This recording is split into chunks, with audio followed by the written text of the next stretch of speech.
Thank you for coming. We're starting now. The event begins now. Ladies and gentlemen, thank you so much for coming here. It's been a long day.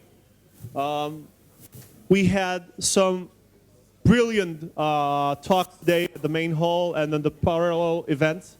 We met entrepreneurs and investors. We met people from the industry. We met teenagers and people who did a thing or two in their life. So, but this is a very exciting, probably session for me. We're not right now. We're going to do this Back to the Future kind of event, where we will hear now about the next, probably the next big solutions. Somewhere in those companies that you will hear today, you will probably find the next big thing. So, this is never an easy place to be at, right? To pitch to a big crowd. Those entrepreneurs are usually pitched to probably smaller groups.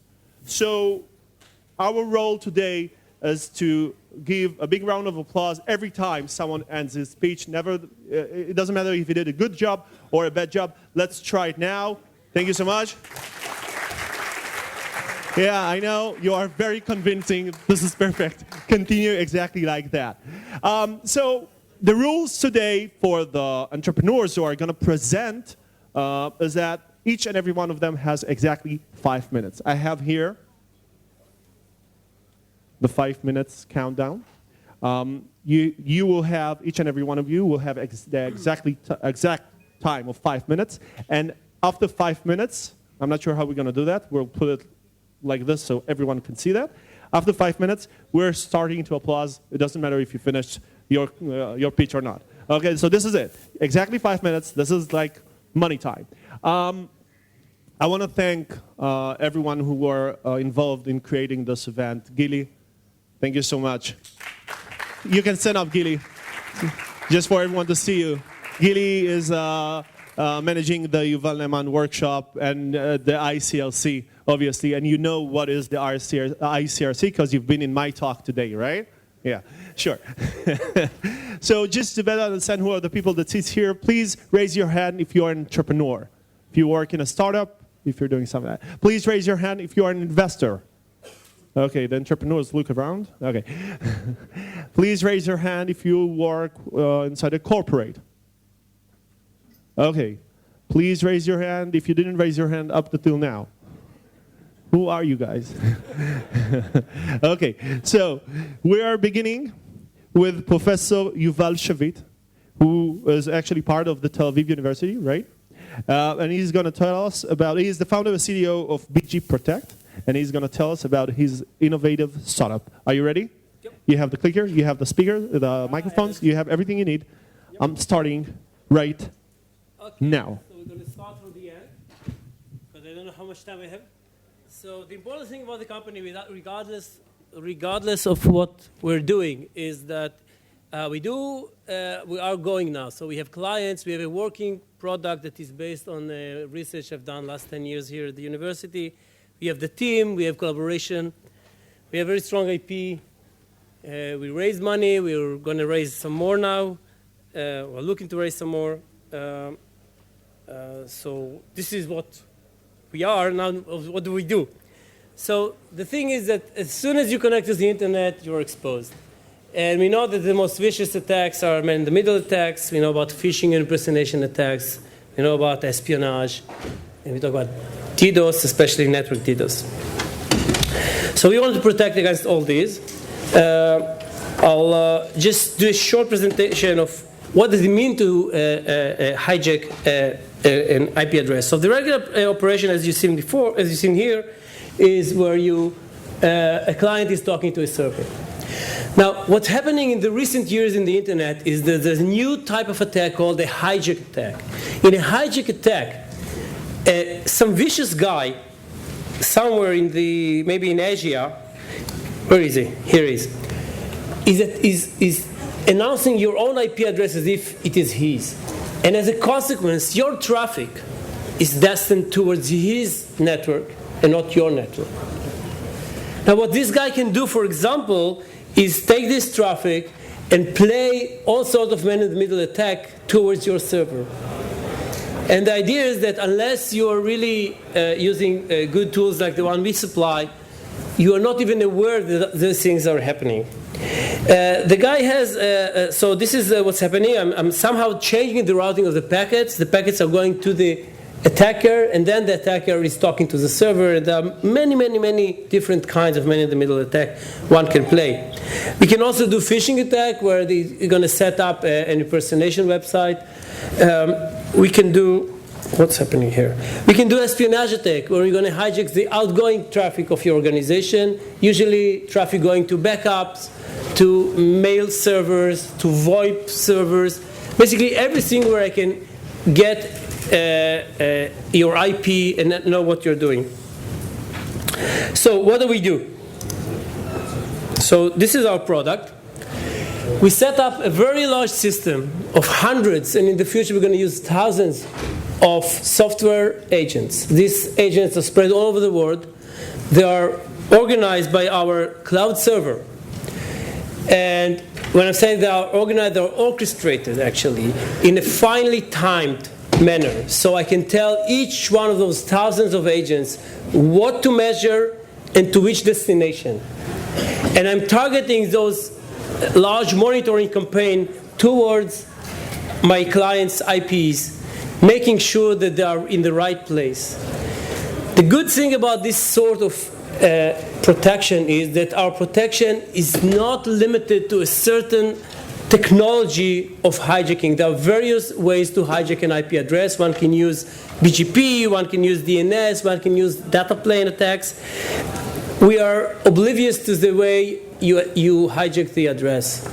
As soon as the address is hijacked, we're going to reveal it. Once we discover that it was a hijack, we can send alerts to the customer SOC. We can send emails, we can send SMSs, we can customize this the way you want. We have several products, but I want to concentrate on the value. The great thing about our service is that you don't need to install anything on your site. We do everything from outside, from the perimeter. All you need to do is just tell us what to measure. We're going to do it. We're going to send you the alerts, and you're on. This can be done in a matter of an hour. The other thing is that we can set up in the near future. We're going to do protection also, so not just detection, but also setting up a set of procedures to defend once a hijack is detected. And the nice thing about it is this is not only a one solution. We're having this huge infrastructure spread all over the world. It is really unique, and we believe that in the future your organization is going to find whatever. Finish the sentence. Find what? You're going to find what? You did a wonderful job. You can find what? You can find out the way we can help you with any other needs. Perfect. Thank you so much, Professor Ivashevich, for your wonderful speech and everything. Okay, guys. I have to leave. I have a conference call. Okay, thank you so much. Best of luck.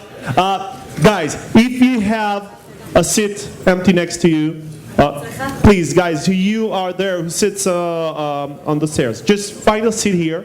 It will take like a few minutes just to let you do that. It would be great if you have an empty chair next to you. Just move to it so people, the chairs, yeah, you got that? Yeah, thank you guys up there. If you have an empty chair, just move next to it so people will have somewhere to sit. Okay, so we are moving to our next session, and today we have more than startup companies and entrepreneurs. We have also investors who honored us by coming here and sharing their thoughts and point of view about the world of innovation. So, and we're going to have our first investor for today. Is a very known investor. Is an early stage investor. And as you can imagine, he's an advisor to many startups all all over the world. I want to welcome to the stage Mr. Prasanna Srikhanta. I told you I will try. I didn't succeed in doing that. But you will say your name when you come here. Thank you so much for coming here. Please come to the stage. Can everyone hear me okay? Yes, no? Okay, so I didn't really prepare anything, but I guess, and my surname is pronounced Srikhanta. I can't even say it myself, so I don't blame him for not saying it right. I guess the perspective I'm going to bring is from an angel investor, but based in Silicon Valley, which is going to be a little bit different from here because the markets are very different in terms of capital and what people look for. But the overall theme that I think people should think about is tactics versus strategy. And a lot of startups in Israel are really tactics-oriented and not necessarily strategy-oriented. And what do I mean by tactics versus strategy? The first thing is being hyper-focused on technology. So I meet lots of Israeli companies, and the first thing they'll tell me is, oh, we have better technology than FireEye. To me, it's like, well, FireEye exists. That market is already taken up. Why try to recreate it? So a strategy is, well, where is the market going to move? And I notice a lot of people get very fixated on where the market's already been and trying to improve incrementally on that market. And to me, that's not where the outlier returns come from. So when you think in those terms, and especially if you're a startup, you should be thinking about what exactly am I solving? Am I a solution looking for a real problem? Or am I a solution that's looking for an already solved problem? Or am I solving a problem that is really happening in the next 5 years going forward? Because if you look at companies that do really well, and we'll use Palantir as an example, they started in 2004, and no one thought doing government intelligence software was worthwhile. No one, even the government didn't think it was worthwhile. But it took 5 years, and they managed to capture a section of the market, and they created an outlier return. And you can make these examples a lot where I think in Israel you have so much security talent. It's amazing to me that you haven't created more billion-dollar security companies because everyone seems to sell out around the $200 million, $250 million range or below. And partly I look at that as being a factor of the environment here where everything's very, like I said, tactical. I'm going to raise money from some angels. That's tactical. They never think about what the cost of raising money from these angels are. Because if you're a company, by your seed stage, which is you've given up 40% of your company, there's chances are you can only exit by the time you get to Series B. Because as a founder, you're going to be left with nothing. So in the cases where, in the US, where you see these big outcomes, founders make a lot more money than investors, mostly. Now here, I see the inverse, where investors are making way more money than the founders, which is completely nuts to me. But it's a factor of your environment. So that brings us to the next phase of, like, how can you change this? And the great thing you're in right now, the biggest thing is cyber is the gift that will keep giving. Every 3 months or so, there's a big attack. OPM is the big one everyone talks about, but it's not even the biggest one you'll see in the next 6 months. And so when you think about those terms, there's plenty of opportunity. But what really comes with opportunity is you have to look for the capital sources which are going to provide the most leverage for your opportunity. So like I said, the capital markets are changing quite a bit. Whereas in the past, like angel investors, etc., or early stage funds or VC firms were the place everyone went to. So you guys all get stuck in front of people like us where we'll sit there, nod politely, and think, yeah, maybe it's interesting, it's not, and we're judging you. But what's happened in the last 5 years because of the interest rate policy, etc., there's a flow of capital everywhere in the world. The world is full of capital. And so therefore, when there's lots of capital in the world chasing zero yield, it has to find yield somewhere, and it's either stock market or it's startups. So if you're in that phase and you're saying, well, I'm a startup, I'm looking for money, I want something, I would say the first thing is look for the alternative sources. If you can't find good angel investors here, and I think there are a few really good investors here, but everyone's chasing them, come to the Valley. There's plenty of money there. And if you can't do that because you feel like you don't have a network, the funny thing is, in Israel, which is a very well-connected country, someone you know has a connection. Now, the next thing you've got to think about is, well, okay, but I don't want to go there. It's too much work. I want to do some legwork. Well, there are great platforms like AngelList now. There are actually 2 syndicates just dedicated to Israel. And I can't believe no one's really taking advantage of them. Because every time I tell someone, they're like, well, it's AngelList. It makes our startup look bad. Actually, it doesn't. It makes your startup look smart because at least you're saying, I'm willing to take capital without giving a lot. to be the experiment. Because when you're a startup, your first year, I can guarantee what you pitch to me now is going to be so different from a year from now. Every startup that I've been involved with, that's happened because things change. Now, the guys who never change what they're doing, they're usually ones that end up failing because they don't know how to dynamically change based on the market. So to come back around is to say, look, you have to think strategically across multiple dimensions. What problem are you solving? How do you raise your money? Who is going to leverage your money the most? And there are two parts here. If you're a company that really genuinely all you want to do is get acquired, there's a path to do that. You should raise as little money as possible and find the investors who are connected to all the acquirers, the corp devs, etc. Because they'll help you on that path, and there are some great investors here that will help you do that. But if you're a company that actually wants to scale, you have to find the right set of investors that will be patient. Because if you look at a lot of the billion-dollar companies that seem to be the magic overnight success story, they've taken about 3 to 5 years to get to that point, whereas too many companies sell out early. And if you're selling out within the 2-year mark, you're leaving a lot of money on the table in that case. And sometimes it's not even about the money. It's the ability to actually change the market somehow. And these outlier companies, which are not necessarily more technological than you, become great marketing machines, and they just capture most of the market. So if you're sitting here thinking, well, you know, hey, that's great, but I can never be a good marketer. Look at a lot of these companies. They have technical CEOs who are on the Asperger's scale somewhere, but they learned how to do it. And if they can learn how to do it, I'm pretty sure every other person can learn how to do it. So it's not so much that you can't do something, it's that you can learn these things. Just observe how these people have gone from being the complete geek to these amazing salespeople. And anyone can do it. This is why I trust companies with technical CEOs more than professional CEOs. Because a professional CEO is only thinking short term, and his goal is to get just company sold because he needs the money to go somewhere else and sell the next one. A technical CEO, the guy who built it as a founder, has a passion. They built this thing, so they feel the emotional attachment to it, so they're going to take it further. So when it comes down to it, like at least as an angel investor, I have a really simple list that I'll look at.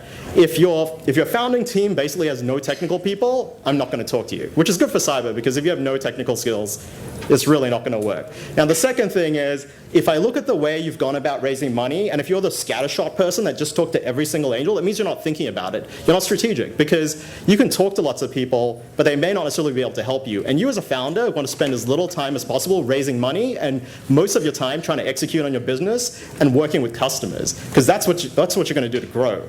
So where I look at it is the capital markets are fundamentally changed. There's easier sources of capital. There's never been a better time, and maybe it changes next year when interest rates go up, etc. But if you're in cyber, there is so much money that's looking to solve a problem. And to come back, if you want some ideas to work on, the big theme next year everyone's going to talk about is risk management because we've basically reached peak point solution. Everyone's doing a point solution, but the signal from point solutions is actually very low. And so taking multiple point solutions and figuring out the signals around that is becoming much more interesting. So you'll see that. Now the next phase, of the next most interesting thing for me personally is automating our way out of this problem. We are just not going to produce better security people. That's just like saying we're going to produce better mathematicians. You either grok it or you don't, and if you don't, that way we have to create more machine learning systems to take over for where humans are. Because if you actually look in the military, do you think the drone pilots know anything about how the drone works? They don't. But they have a very narrow band they need to operate at, which you can think of IT staff as being able to operate in a narrow band, and that's how they work. So if you're thinking about solutions is, how do I automate something out of the system so someone can just operate it simply without having to think too much through a checklist? And so that's the other one, and I actually have a few more which I jotted down. And so when you think about these things, once again, like, think really carefully about the market you're hitting, because if you're hitting an old market, you're really going to struggle with investors because they're going to be, well, okay, the top company in the space already exists. Why should I invest in you? Because it's very unlikely you'll be the outlier that displaces anyone. So the other interesting thing I think is, and this is great, is crypto's time has come. When anyone talks about crypto, the biggest problem with crypto has always been user experience. But we're finally getting to the stage where technical people are figuring out oh, it's not just about the math, some regular person has to use crypto. And I think there are plenty of opportunities out there. For example, if you look at Slack, everyone's in love with Slack. But you think about the data. They don't encrypt it. They don't do these things. And if your data actually is valuable to you, how can you trust these providers with your data? So I think we'll see a shift from these really interesting tools like Slack to them having to let you control the keys, et cetera, which is a great technological problem because, as we all know, storing keys is horrendous. No one has actually solved this problem. So if you're the guy that solves it in a seamless way, you're probably going to do something interesting.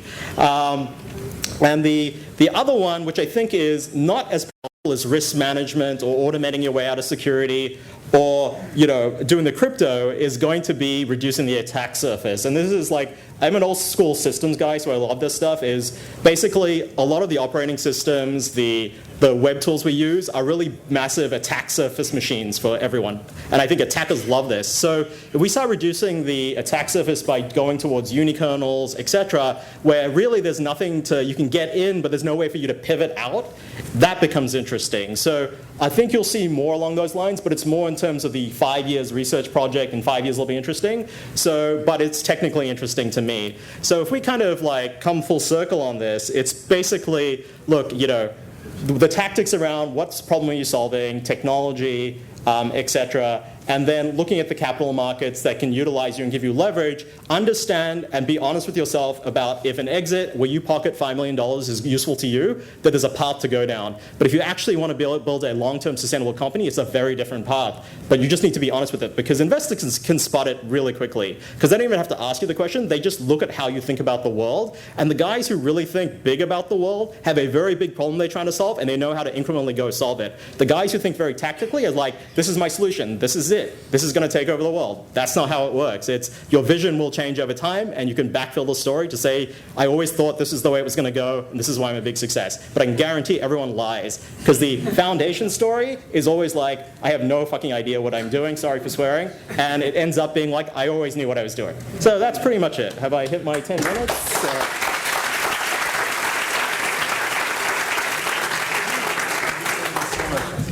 Thank you so much. That was a brilliant talk. Thank you, thank you. So we're moving for our next startup. I'm not sure if you're ready or not. Thank you so much, everyone here, for coming here. The hall is packed. We will not let anyone else in, I think.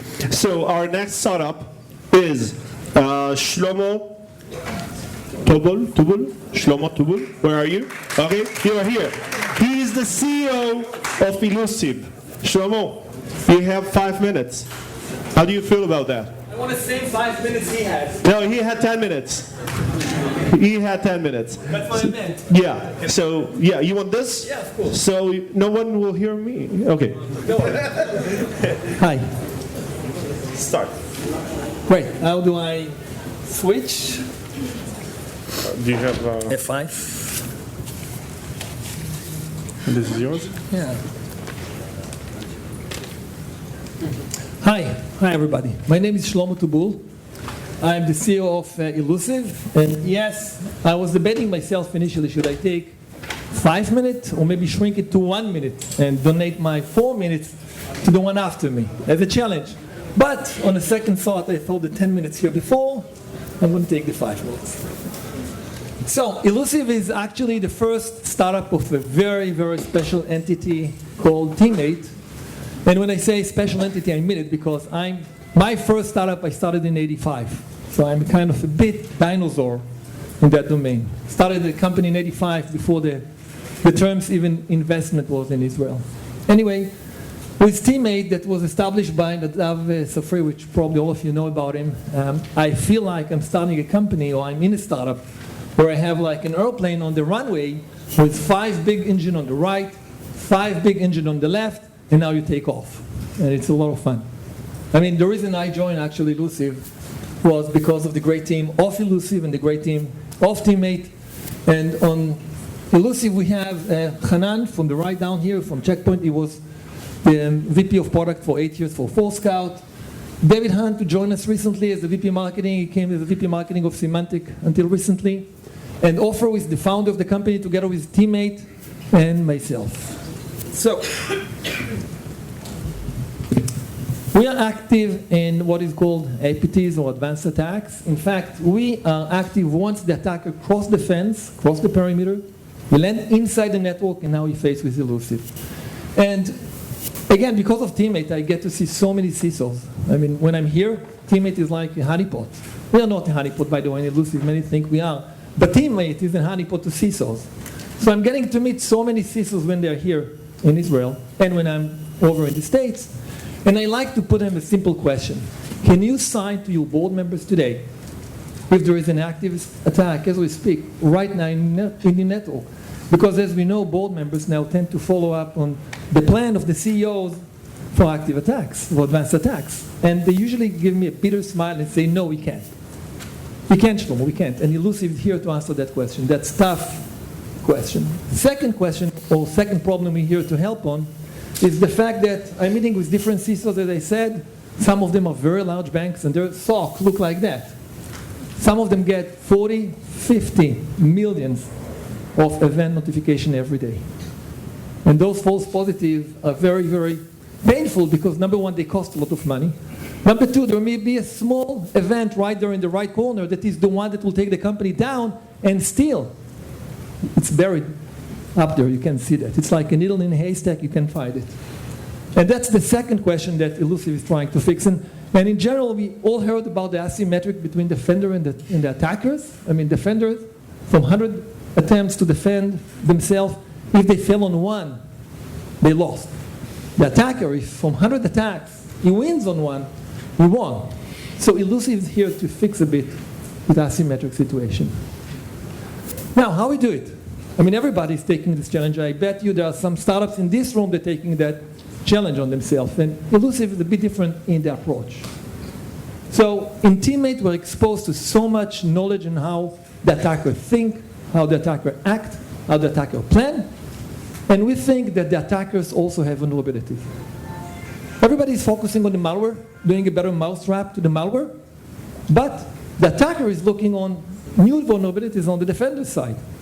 In Elusive, we think the attacker has vulnerabilities. And we should take advantage on that too. And there are two kinds of vulnerabilities that the attacker has. Number one is the human being.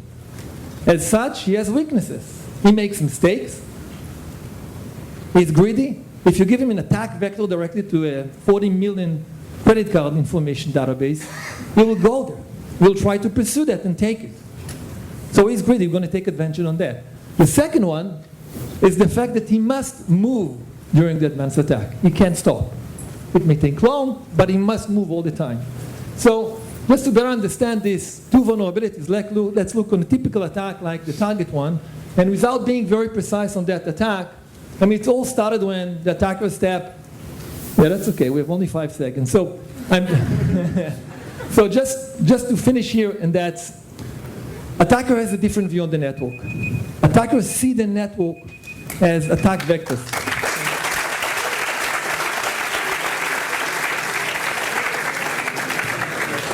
Shlomo, you have to admit, it's challenging. This 5-minute thing is a challenging thing. It's elusive. It's elusive.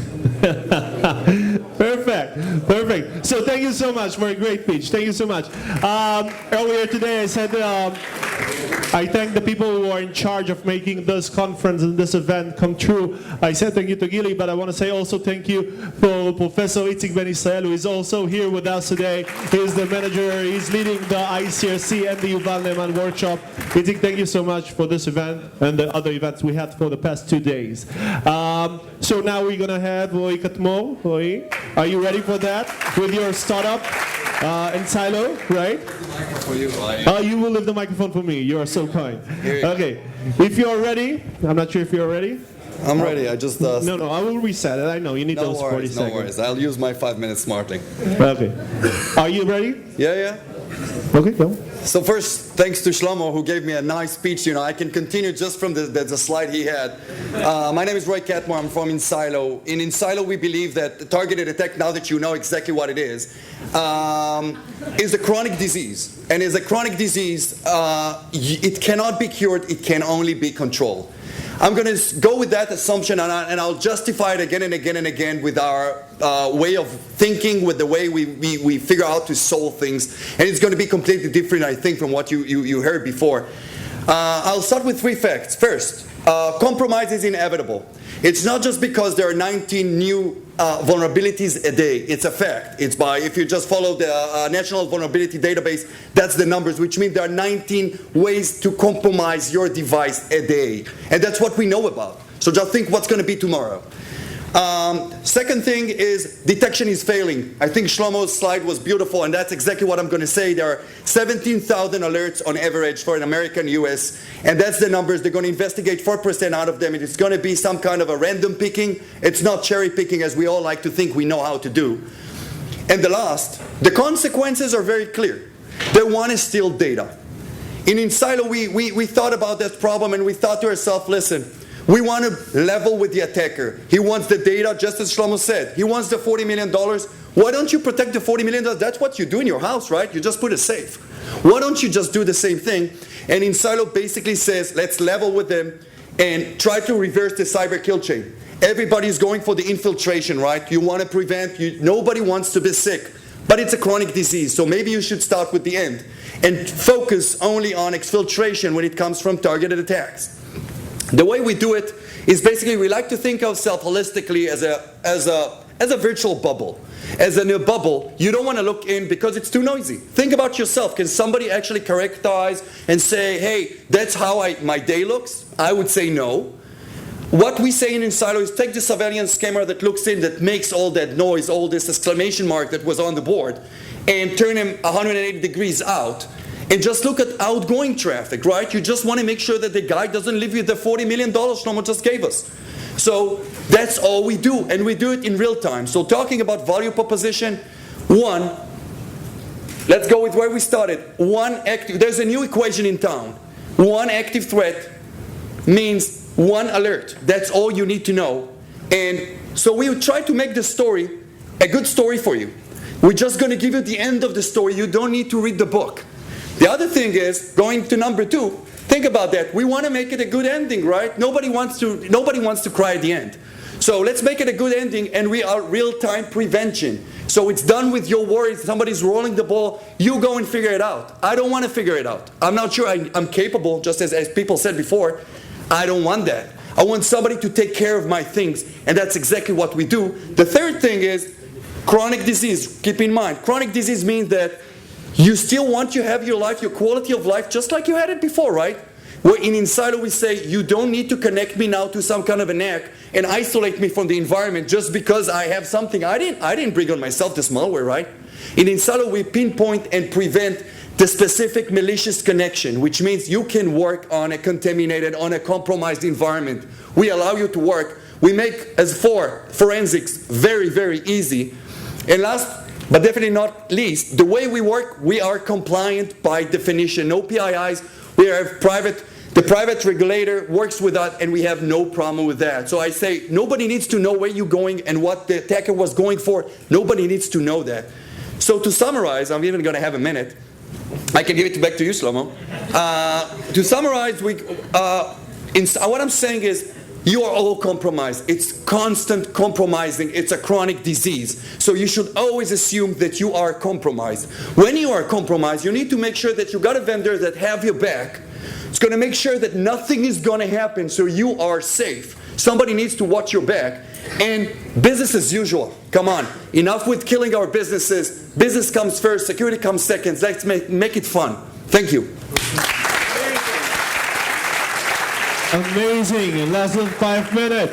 But it wasn't fair, to be honest, it wasn't fair. You're just one startup who had 2 pages, right? You're working together, we know that. You use the same presentation. Stop, okay, reset. It's too complicated, 2 buttons and it's too complicated for me.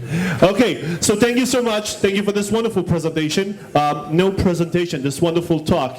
Okay, so we're going to have our second investor for today, Avida, which is a general partner, at Opus Capital. Dan has over 16 years in creating and building successful companies. So we have a lot to learn from him. Dan, you are more than welcome. You have 10 minutes. I'm not going to use this because it's too complicated to set it to 10 because it's already been set to 5. And it's technology, it's not for me. So you're more than welcome to come here. Thank you so much for being here and sharing your thoughts and ideas.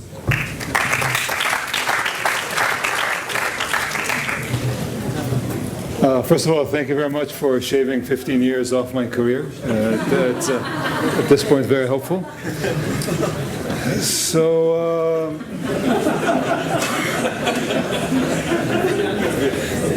So Don has over 31 years of. No, I actually really appreciate it. So I actually began my career not very far from here, but for the last almost 30 years I've been living in Silicon Valley. I came to Silicon Valley to help start a company called EFI, or Electronics for Imaging, or Israelis call it EFI, although Efi Arazi was the main founder of the company, always called it EFI. I became the CEO of the company, grew it to a value of about $3.5 billion, more than $600 million in revenue. And after 10.5 years there, I started another company, which was a storage encryption company called The Crew. The Crew was acquired by Network Appliance for about $300 million. And then my wife said that enough with all this startup stuff, why don't you go find a real job? So I became a venture capitalist. And it always makes me laugh when people call it the venture capital industry, because I've never seen less industrious people than venture capitalists. But I guess I'm a member of that profession, honorable or not. As a venture capitalist, it turned out that most of my investments were in Israel. I invested in a company called Kidara, which was acquired by Microsoft, a company called Wanova, which was acquired by VMware, a company called Insightera, which was acquired by Marketo, and most recently an investment we made 9 years ago, and one of my best friends was here in the audience, and I started backing 9 years ago, just went public, and the company is called SolarEdge. It's worth around $2 billion. And I want to focus on this for a second because it's very different than what the first investor spoke about.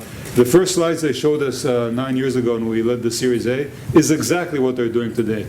It's a company that's focused on optimizing the amount of energy you can get from solar panels. It's a very profitable company. Their quarters, last quarter was north of $80 million, so it's a multi-$100 million revenue company. And I think this is what Israel needs. Israel needs more of these type of companies, because all these cyber exits of 100 or 200 million are kind of nice to have, but one thing people forget is how the economics of the venture business works. And I'll spend a minute walking through how to think about venture capital. So a venture capital firm in Israel, or a small firm like ours in the States, typically manages around $500 million, sometimes up to $1 billion. And it's in funds. And each fund is about $100 to $200 million. And you need to return usually about 3 times the fund. So to keep the numbers easy, why don't we take a midpoint $150 million fund, which means the fund has to return $450 million to its investors.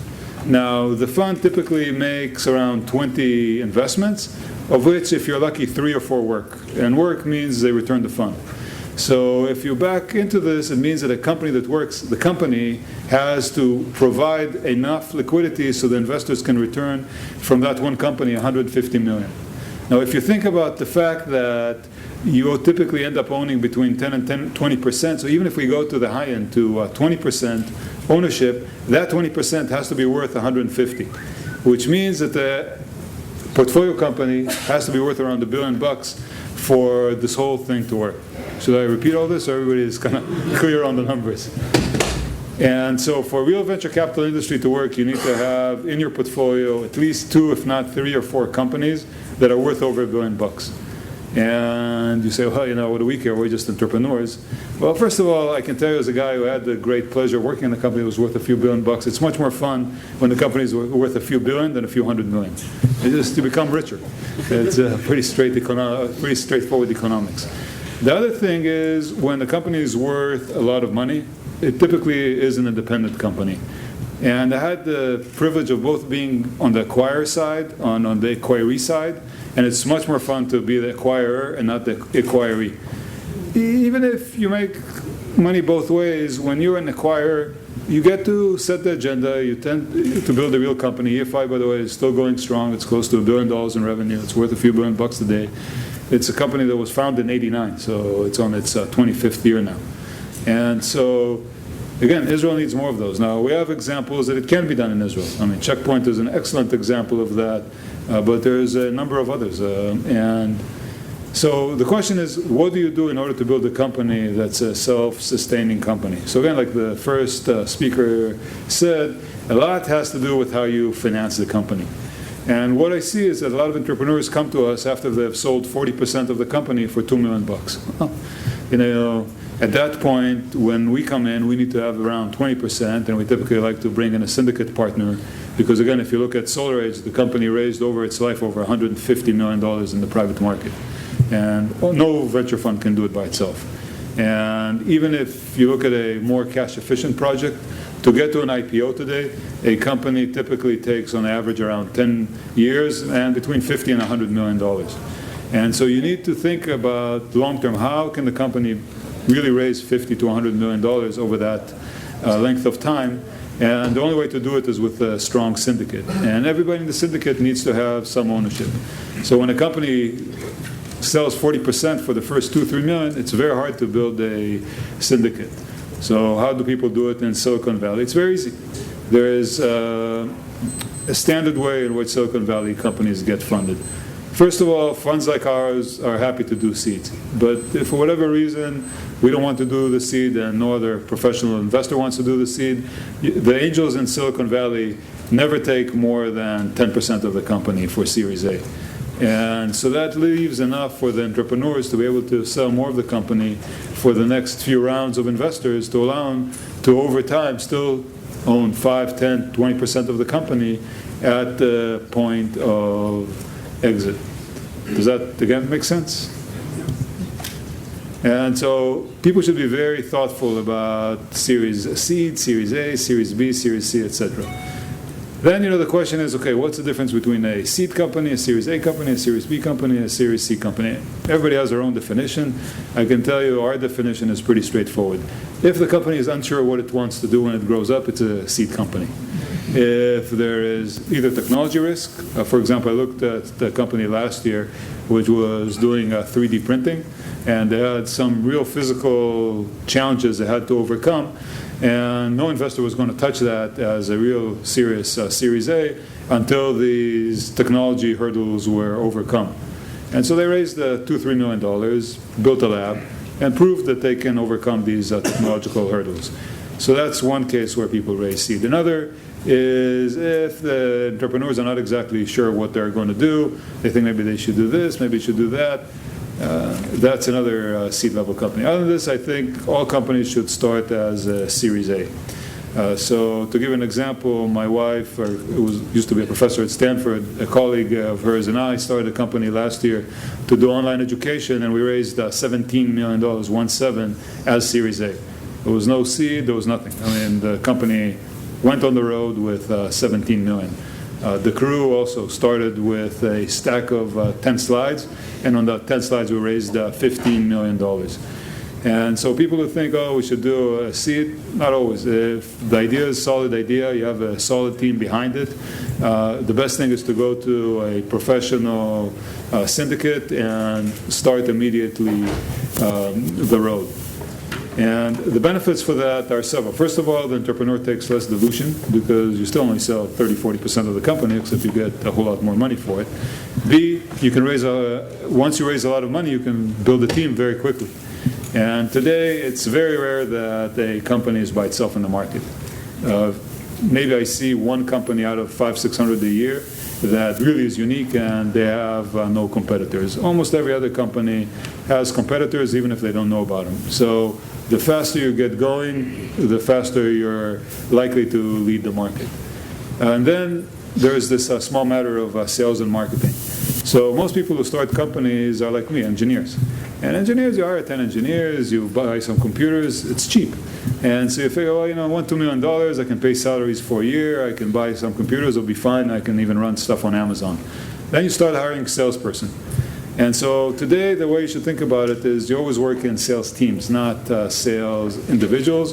And a sales team costs you $500,000 a year on the low end. And typically you need 3 of them. So that's $1.5 million. Then you add travel, and you add marketing, and you add buying Google AdWords. Before you know it, you're burning $3, $4, $5 million a year before you sold $1 worth of product. And you come to Series B, they ask, okay, that's great, where's the revenue? And so it typically takes about a year to get to any type of revenue traction. So again, if you multiply all the numbers, typically it'll cost you about $10 million in many cases to get to your first $5 million of revenue.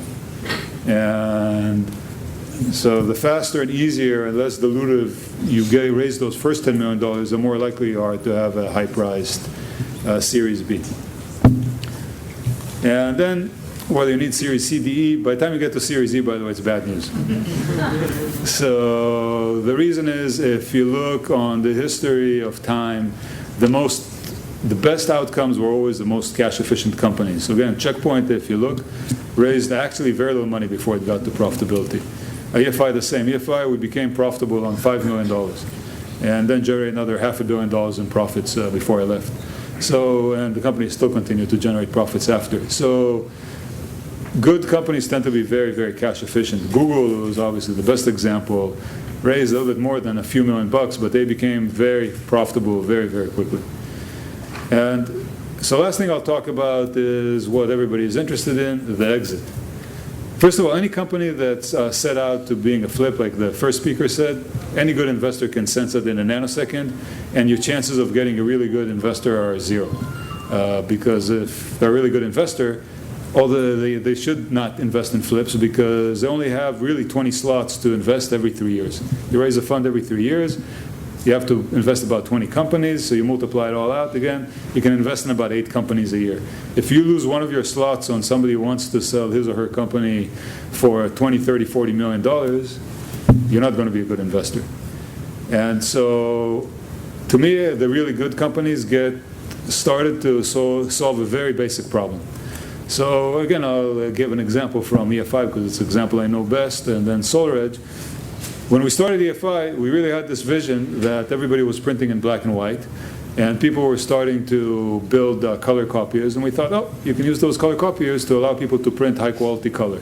And we wanted to solve that problem. We wanted to allow people to print in color at their office. And the first year revenue of EFI was $5 million, the second year revenue was $50 million. So obviously we hit on something that people really needed. SolarEdge, same thing. The growth ramp is extremely steep because they calculated that by giving people another 10% more power and a little bit better control of their system, at the same cost of systems that don't have all these capabilities, they'll take over a $6 billion market, which is obviously a way to get very rapidly to hundreds of millions of dollars. So you got to be solving a big problem, and you have to have a strong differential edge in this in order to build a meaningful company. Now, what typically happens is that along the life of a company, if it's a good company, you're going to get offers to get acquired. And the interesting thing about venture capital, that there's absolutely no rules. For every rule, I can show you a counter example. So one example that people give you, oh, you know, the guys that Google could have sold to Yahoo for $2-3 billion, and it's really good they didn't, and they all became worth $20-30 billion. Sergey, Larry, and Eric Schmidt. It's true. It's a really good example. Second example is Facebook. Zuckerberg had plenty of opportunity to sell this company for $5 billion. He would have become a billionaire. He did not. On the flip side, I can show you a lot of examples of companies that could have sold for $400 million that went down all the way to zero. And there's many of these examples. And so what do you do? The answer is, I don't know. Nobody knows. It's a very situational thing. Our policy is we listen very carefully to the entrepreneurs. If the entrepreneurs who run the company and understand the business far better than we do want to keep going, any good venture capitalist wants to keep going with them. I've never seen a case, well, I'm sure there's examples, because like I said, there's a counter example for every example. But it's almost never that the investors want to sell the company. Because we have a portfolio of 20 companies, we have enough returns, so we want to try to take every company to the end. If the entrepreneurs come and say, oh, you know, we got to sell the company, we have to understand why. If it's to make a quick hit, what we typically do and what we advise other groups to do is if the entrepreneur wants to buy a nice car or maybe put a down payment on a home, we just give them a check. We buy a little bit of equity from the entrepreneur and give them some early liquidity, increase a bit our holdings, and let the entrepreneurs keep going. And good entrepreneurs are happy. They basically really want to continue building a real company. They don't want to just take a little bit of money and buy themselves a nice car.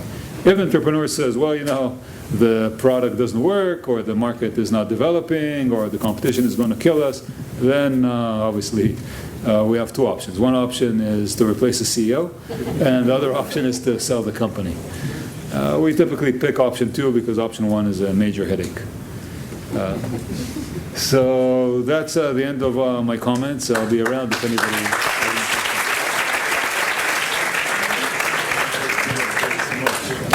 Thank you so much. That was a really brilliant talk. Thank you. So, I'm from the last generation who knows how the world looked like before the internet.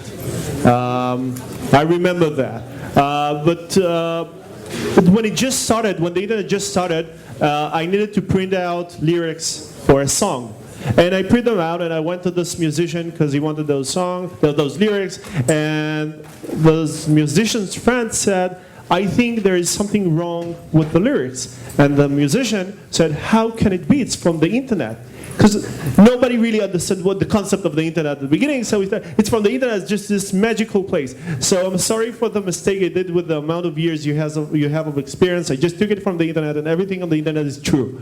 That's the basic rule. Our next speech is going to be by Irene Abesgauz, or as we call her, Princess Cyber Irene. Yeah. Are you ready? You have 5 minutes. Do good with those 5 minutes. I'll do but it's my not best easy. with those 5 minutes. We are starting now. Okay, perfect. So like Roy continued Shlomo's talk, what I'm going to do is I'm going to continue Prasanna's talk, because basically I got actually a text message while you were speaking that said, is that guy on your payroll? And then I said, yes, of course, obviously. So what Dyadic is doing, we've developed a solution that lets organizations easily do encryption and key protection. So that's what we're doing. Yep, now you see why I said that. So first, let's take a moment to talk about encryption. So there was a bit of encryption in the crowd, and that's the thing about encryption. It's the thing that everybody knows that they really, really should be doing, but nobody's really sure how to do it, again, like you said.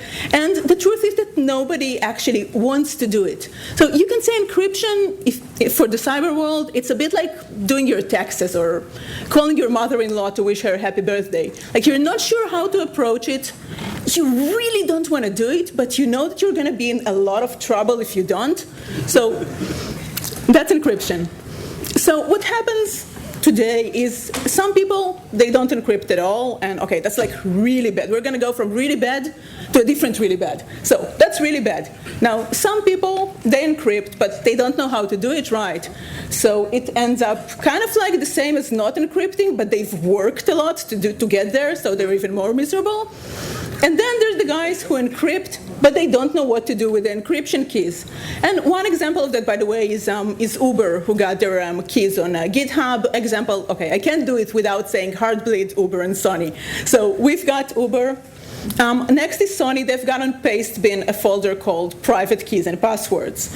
And Heartbleed, well, they just grab the private keys off the server. So that's encryption. Nobody wants to do it. Nobody's sure how to do it. But then again, everybody knows that it's super, super, super really important. So that's us. That's Dyadic. We've taken security people and industry experts and 2 world-leading, really good crypto professors to solve this exact problem.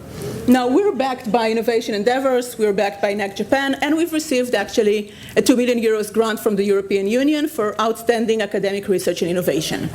So that's us. And what are we doing with all of that? So we've developed a usable and secure way to do encryption and key protection. Now, it's software-defined, which is important to say, software-defined encryption, which means the developers, they don't need to understand crypto, which is one of the biggest problems.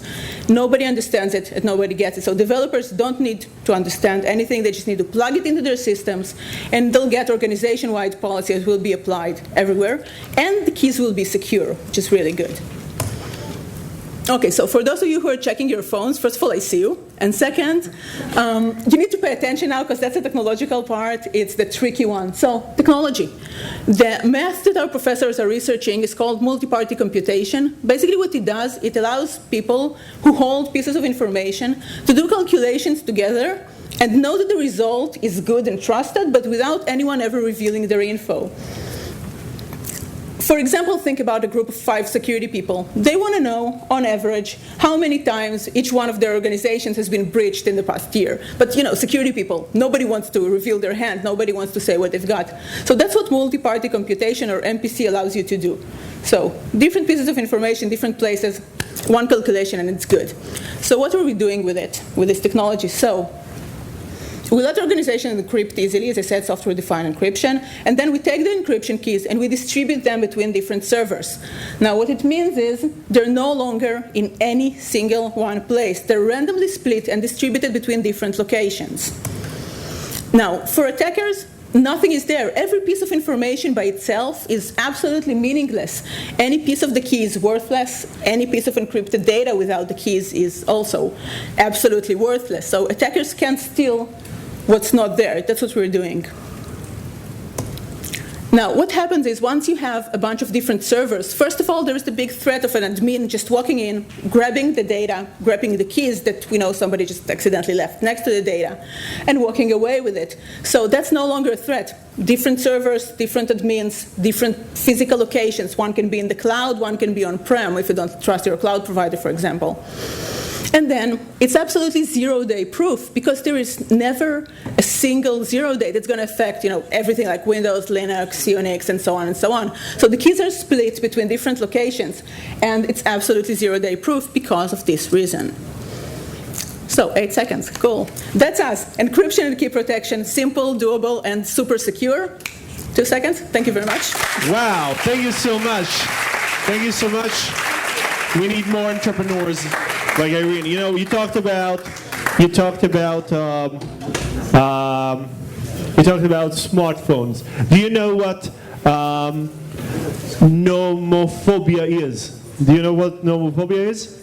Fear of leaving the house without the phone. Yeah, exactly. The fear of leaving your house without the phone. No mobile phone phobia. There are several tests to see if you have nomophobia. So number 1, do you use your phone when you go to the toilet, right? Everybody here uses. Please raise your hand if you use your phone when you're doing the most important work in your life. While you work, yeah. Okay, the second one, do you use your phone every 3 minutes at least once?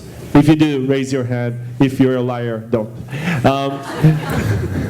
The third one, are you using phone during sex? Now, I know it's a strange question, but I just read a research that 80% of the American people are using their phone during sex. I can't explain that. But the last one, and that's the most important one, listen carefully. Do you, listen, that's a real test to see if you have nomophobia. Do you feel that your phone is vibrating sometimes when it's not vibrating? If you do, please raise your hand. Right? That's a real issue, guys. You need to test yourself. You need to do something about that. So we have our next talk right now. Oh. Do you sit in the coffee place where you can find the electricity plant, right? That's the. So do we have Kobi? No. So we have Gil, right? Guy Wertheimer is going to talk about his startup. You have 5 minutes. Irene did it beautifully. She had 1 second left. Are you going to beat her? This is the microphone? Or wait. This is the microphone, yeah.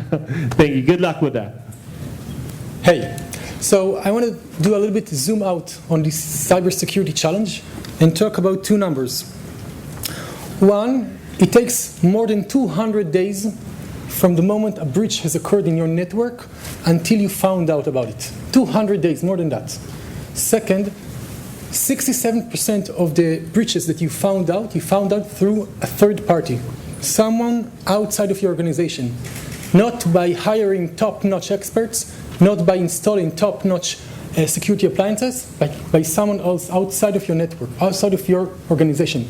It doesn't mean that 2/3 of the information that you have has been extracted from outside. It means that 2/3 of the important, relevant, effective information is coming from the outside. So you cannot work alone, right? You need to work as a community. Now, everyone knows that. Even Barack Obama knows that, right? He talked about it last February in his White House summit that he held. And I want to quote what American Express CEO said. He said, "Information sharing may be the single highest impact, lowest cost, and fastest way to implement capabilities." This is a necessity. We have to do that. And since we have to do that, a lot of vendors, a lot of startups, a lot of companies are doing that. And they all face three major challenges.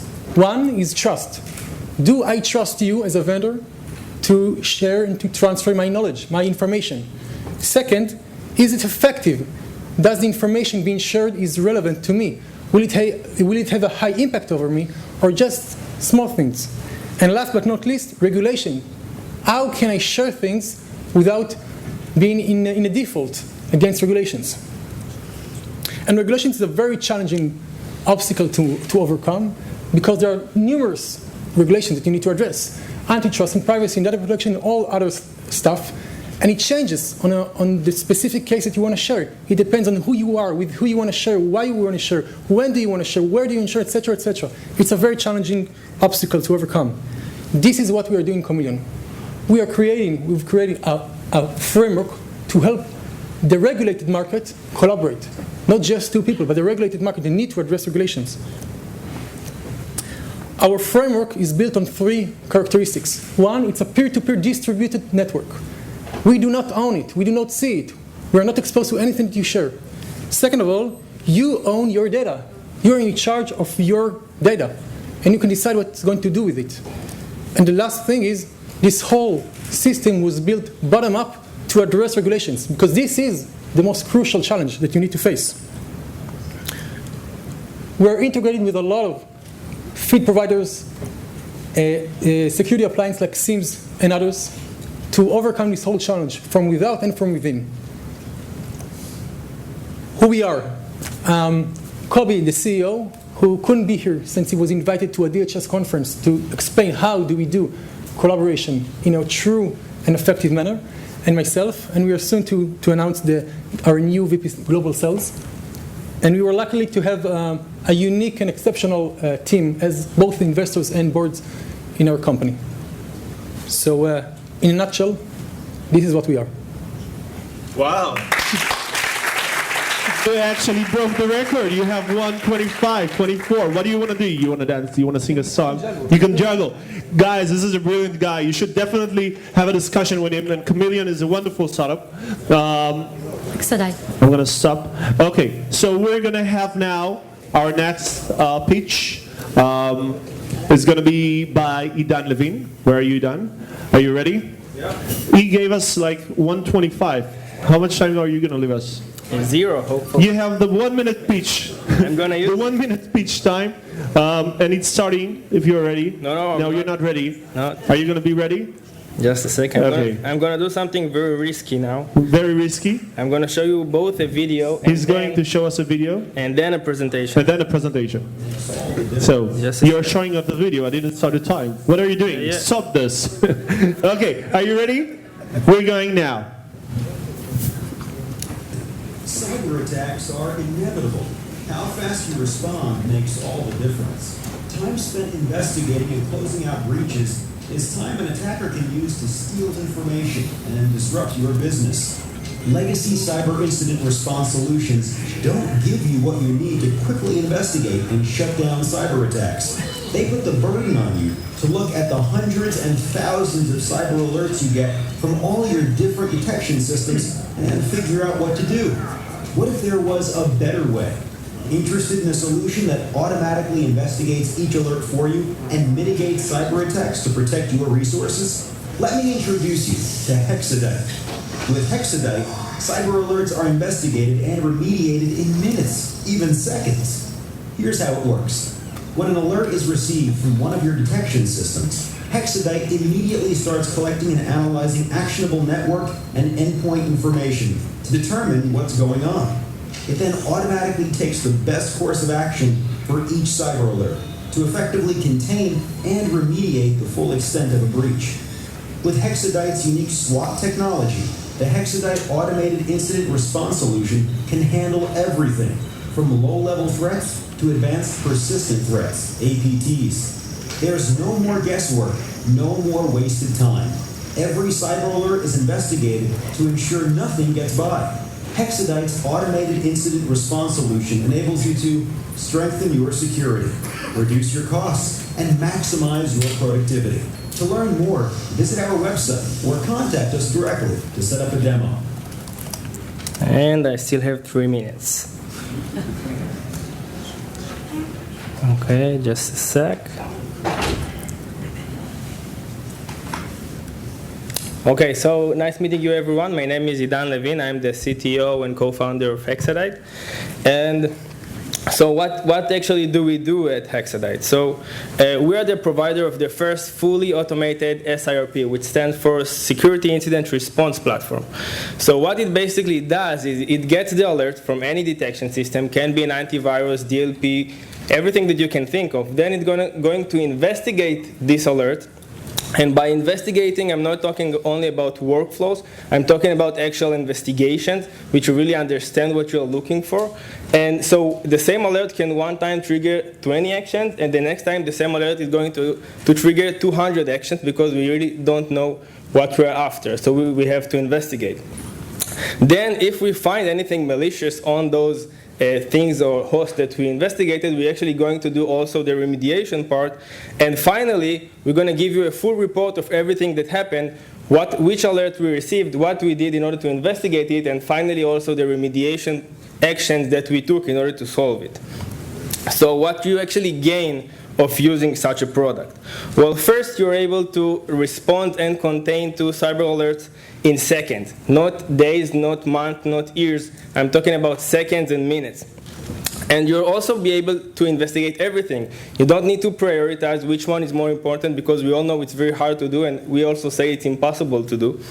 You'll also be able to remediate large-scale events. What happens if now you have alerts on 100 computers at the same time? How can a human being ever investigate it? Even if you have a team of 50 people, which probably most of you don't have such a big team, you can't investigate 100 or 200 or 1,000 hosts at the same time. A computer, on the other hand, can and able to do that very fast. You're also able to minimize the damage, because if you react fast enough, let's say you got an alert at 10 a.m., and at 10 a.m. you also start investigating it. So if you find anything malicious and then remove it, you're probably not going to have any damage to your organization. You can take the target case, for example. If the malware there was removed 1 minute, 2 minutes after it was installed, nothing would have happened, no credit card would have stolen, no information would have stolen. So you're also able to minimize the human intervention, which actually lets you reduce errors. An automated system is not going to delete one file instead of the other one by mistake. And you also can apply the best practices and policies in the industry. So you don't need to get an alert and then just decide, okay, what I'm going to do, and guess what is the next step. The system already knows what is the best next step to take, and is going to take it the second after. Finally, you can elevate your staff. You know, it's very hard to find those analysts that sit in a SOC and then get alerts and investigate them all day. So once you find them, then you train them, and then they leave because they get bored of doing the same work over and over again. An automated system can replace it. So who are we? Hexadite? Don't have time. Thank you. Thank you so much. Thank you. You know, I'm also a musician. I'm a very, very, very famous musician among the members of my family. Yeah, I always say that I always prefer giving like a music show than a presentation, because if you had a good presentation, you cannot go back to stage for 2 more slides, right? It doesn't work like that. So our next speaker is Kobi Samboursky. Please come to the stage. Kobi is a founder and managing partner at Glilot Venture Capital Partners, something. He is a serious entrepreneur, serial entrepreneur, right? Very serious entrepreneur and a serial entrepreneur. He had so many startups and positions in many companies and a lot of other good things I can say about him. Besides that, he's a really, really great guy. I encourage you to talk to him if you have a startup. Kobi, feel free. You have 10 minutes. 10 minutes. Okay, thank you very much. It's always difficult to step up the stage after such great speakers, so good job. Okay, so you know, we started, for those of you who don't know us, we started Glilot a little bit over 4 years ago. 4 years ago, just before the first Cyber Week here in Tel Aviv University, so the atmosphere was very, very different for all of you that were not there. People didn't know what cyber is, and specifically VCs were not really into investing in cyber companies. You know, people told us, yeah, it's government market, it's not really interesting, et cetera, et cetera. But we took on the challenge because we felt that this is going to be a huge opportunity, and also we felt that Israel could be a great place for cyber companies. 4 and something years after, you're seeing what's going on here, and you're seeing, so many great investors, going after cyber companies. And some people ask us, maybe it's the right time to do some other things, right? Because, you've been a little bit ahead of the game. You've been able to get great teams in relatively, reasonable valuations. But now it's hectic. There's so many teams. It's starting to be really difficult. Maybe you guys should move on to do some other things. But we obviously continue to do, cyber investments. First, because this is what we mostly know how to do, and we believe in being focused and really understand what you are trying to do. And second, because we really believe that there's still a big opportunity. I think, as you can maybe have noted from some of the other speakers, the problem is not solved and probably will not be solved for some time to come. So there's still a lot of things to do. But now the challenge is definitely higher because of the fact that there is so much noise, and there's so many companies, so much money, et cetera, et cetera. So what I wanted to spend my few minutes to talk about is really how the market changed and what does it mean for you, also for us, but mostly for you, for the entrepreneurs, because it is different. And the first thing that I want to talk about is the change in the role or in the position of the CISO. This is typically the person that we are all trying to sell to. And I think, again, within the last 4 years, this role has changed significantly, right? So it used to be like this, quite tactical, very technical position, somewhere below the IT organization. But now it actually became a very strategic position, CEOs are going home. CEOs of big companies are actually going home because of cyber issues. This is very dramatic. There are so many different attacks. There are huge attacks that are on main news, like almost every other week. And also, and this is we're talking a lot with CISOs. Also, CISOs are a little bit overwhelmed with the amount of companies and solutions that they're getting that approach them. So again, not like 4 years ago when we would come to a CISO with a new solution, and most of them would be very open to hear what we have to offer. Now we're starting to feel that lots of them are becoming, how should I say, a little bit tired of getting more and more messages from startups, and even the ones that are ready to listen, not necessarily they're actually going to deploy. And I'm not talking about your Israeli CISOs. By the way, I'm going to get to this point later on.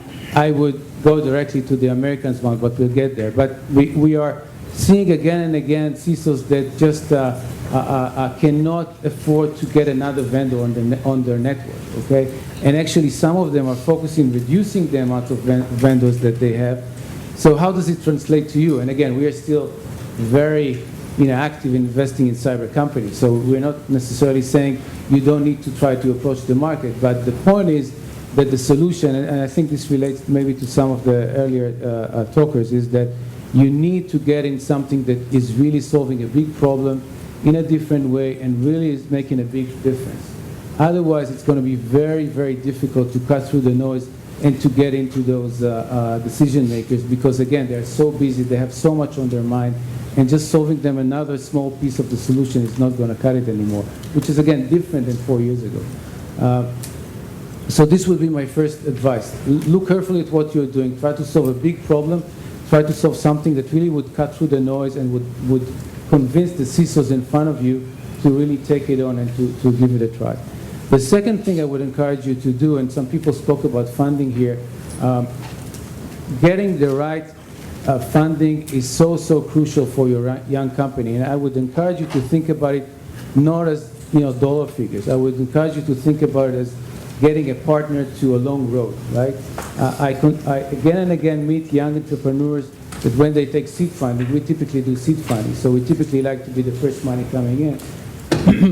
I see young entrepreneurs that really think of it as, okay, if I take some money in, I've made it, okay? I'm good to go, okay? But this is actually very, very different than the reality. The reality is this is just the beginning of the road. After the seed round, there's going to be some issues. There's hopefully going to be an A round and so forth and so forth. And and Dan described it so well before. So this is really the beginning of the road. So you need to start this road with someone that, A, you have great chemistry with. That's very, very important. So we're seeing like great companies not really making it, not because the people are not good or the technology is not good or whatever, but just because there's not enough good chemistry in the board level, and this is so important. Just like you would not take a CTO that you don't feel very comfortable with, you should not take an investor that you don't feel very comfortable with. But second, I would encourage you to get investors that really understand the business, that are not into the business just because it's very hype right now, and maybe tomorrow, it will be less sexy, and they will suddenly, get fearful of the idea of investing in a cyber company because suddenly it's not sexy anymore. And I would encourage you to get on investors that have deep pockets, because, and I've seen many companies, in 90% of cases of the good companies, you need more money to go between the stages than you originally thought so. So if you plan to take $1 million as a seed fund, or $500,000 or $2 million, whatever the number is, the likelihood is that you'll need a little bit more, if not much more. So you need someone that can really take you and has lots of money in their pockets to really be able to take you from the beginning to the end. Hopefully it's going to be a big company, so there's going to be lots of around the way. Assume that there will be some bumps along the way, so whatever you plan, you need a little bit extra. So if you're going to have a partner that have some capacity, that's definitely much better for you.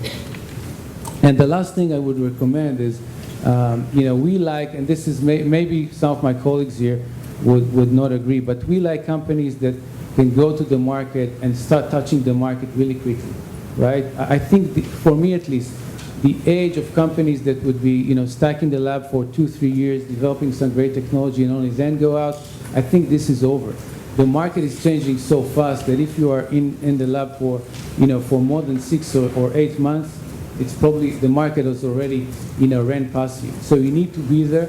And when I mean need to be there, it's not being in Bank Hapoalim or Bank Leumi. And if there are people here from Bank Hapoalim and Bank Leumi, please excuse me. It's nothing against you. I think we have, Israel is great. It's a great place for innovation.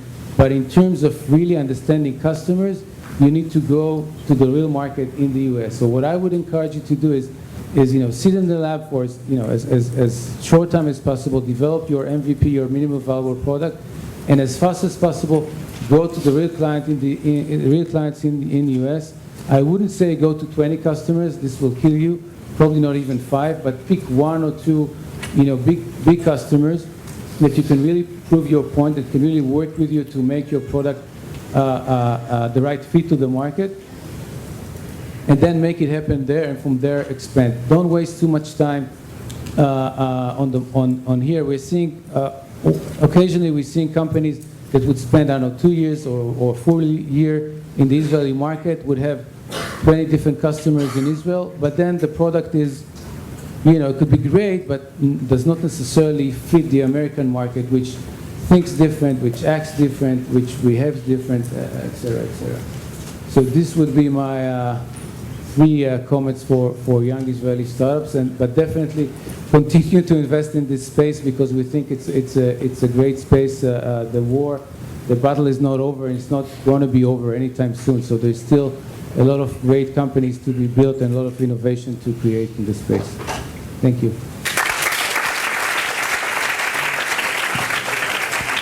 Thank you so much. Neil Kolkovsky, you're next one, so start going from there here. I just want to tell you that Neil, who's going to go up next, he just gave a talk, he just gave an interview for Ynet, and he went online on the website, and he got all those comments for this interview, and one of them said that it's a great name for an hacker, being Neil Kolkovsky.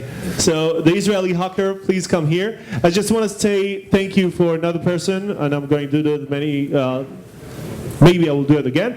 Gili Segla, please stand up. Thank you, yeah. Thank you so much for helping us arranging this today. Another great guy. If you're an entrepreneur, you should talk to him. You're going to have 5 minutes. Are you ready for that? Hey. Yeah? No, just checking it works. Okay. Okay. Are you ready? Yeah? Are you ready? Yeah? Are you ready? Yeah? Yeah. Go. All right. Thank you, Manny. And thank you, Glilot, for inviting me to speak today. So I'm going to talk to you about MetaPacket. And what does MetaPacket do? MetaPacket is basically a zero-hassle, maximum protection solution. MetaPacket provides you with a maintenance-free security perimeter that can be integrated within minutes and can even handle and detect the most advanced threats. Our founding team is comprised of myself, Nir Krakovsky. I have over 18 years in security in both government and the private sector. I was before doing MetaPacket, I was a strategic cyber consultant to Volkswagen's board of directors and their CIO. Before that, I was the chief engineer of one of the units of under the Prime Minister's office in the cyber division. And with me is Orion Gal with 12 years in IT management. He's also spent the past 2 years being an advisor and an angel investor to several startups. Before that, 10 years at the Israeli Stock Exchange as an IT manager. Targeted hacking operations are the true threat that enterprises face today. In order to achieve these threats, they have to deal with modern networking. But modern networks are segregated.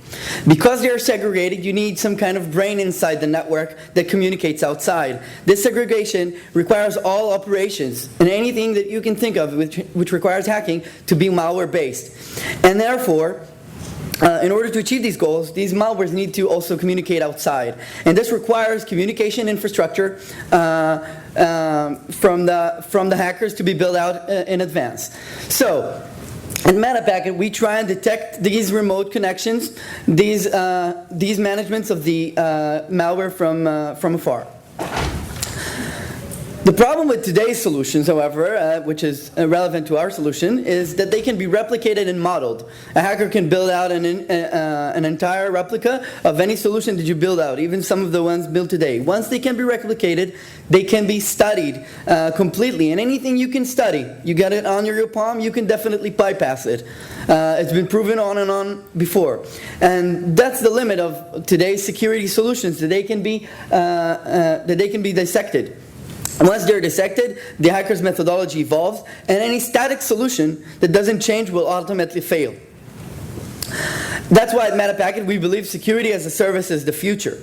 Because when you work from a cloud, the brains is completely out of the reach of an attacker. This makes it the ultimate black box and eventually will become the strongest element of any defense.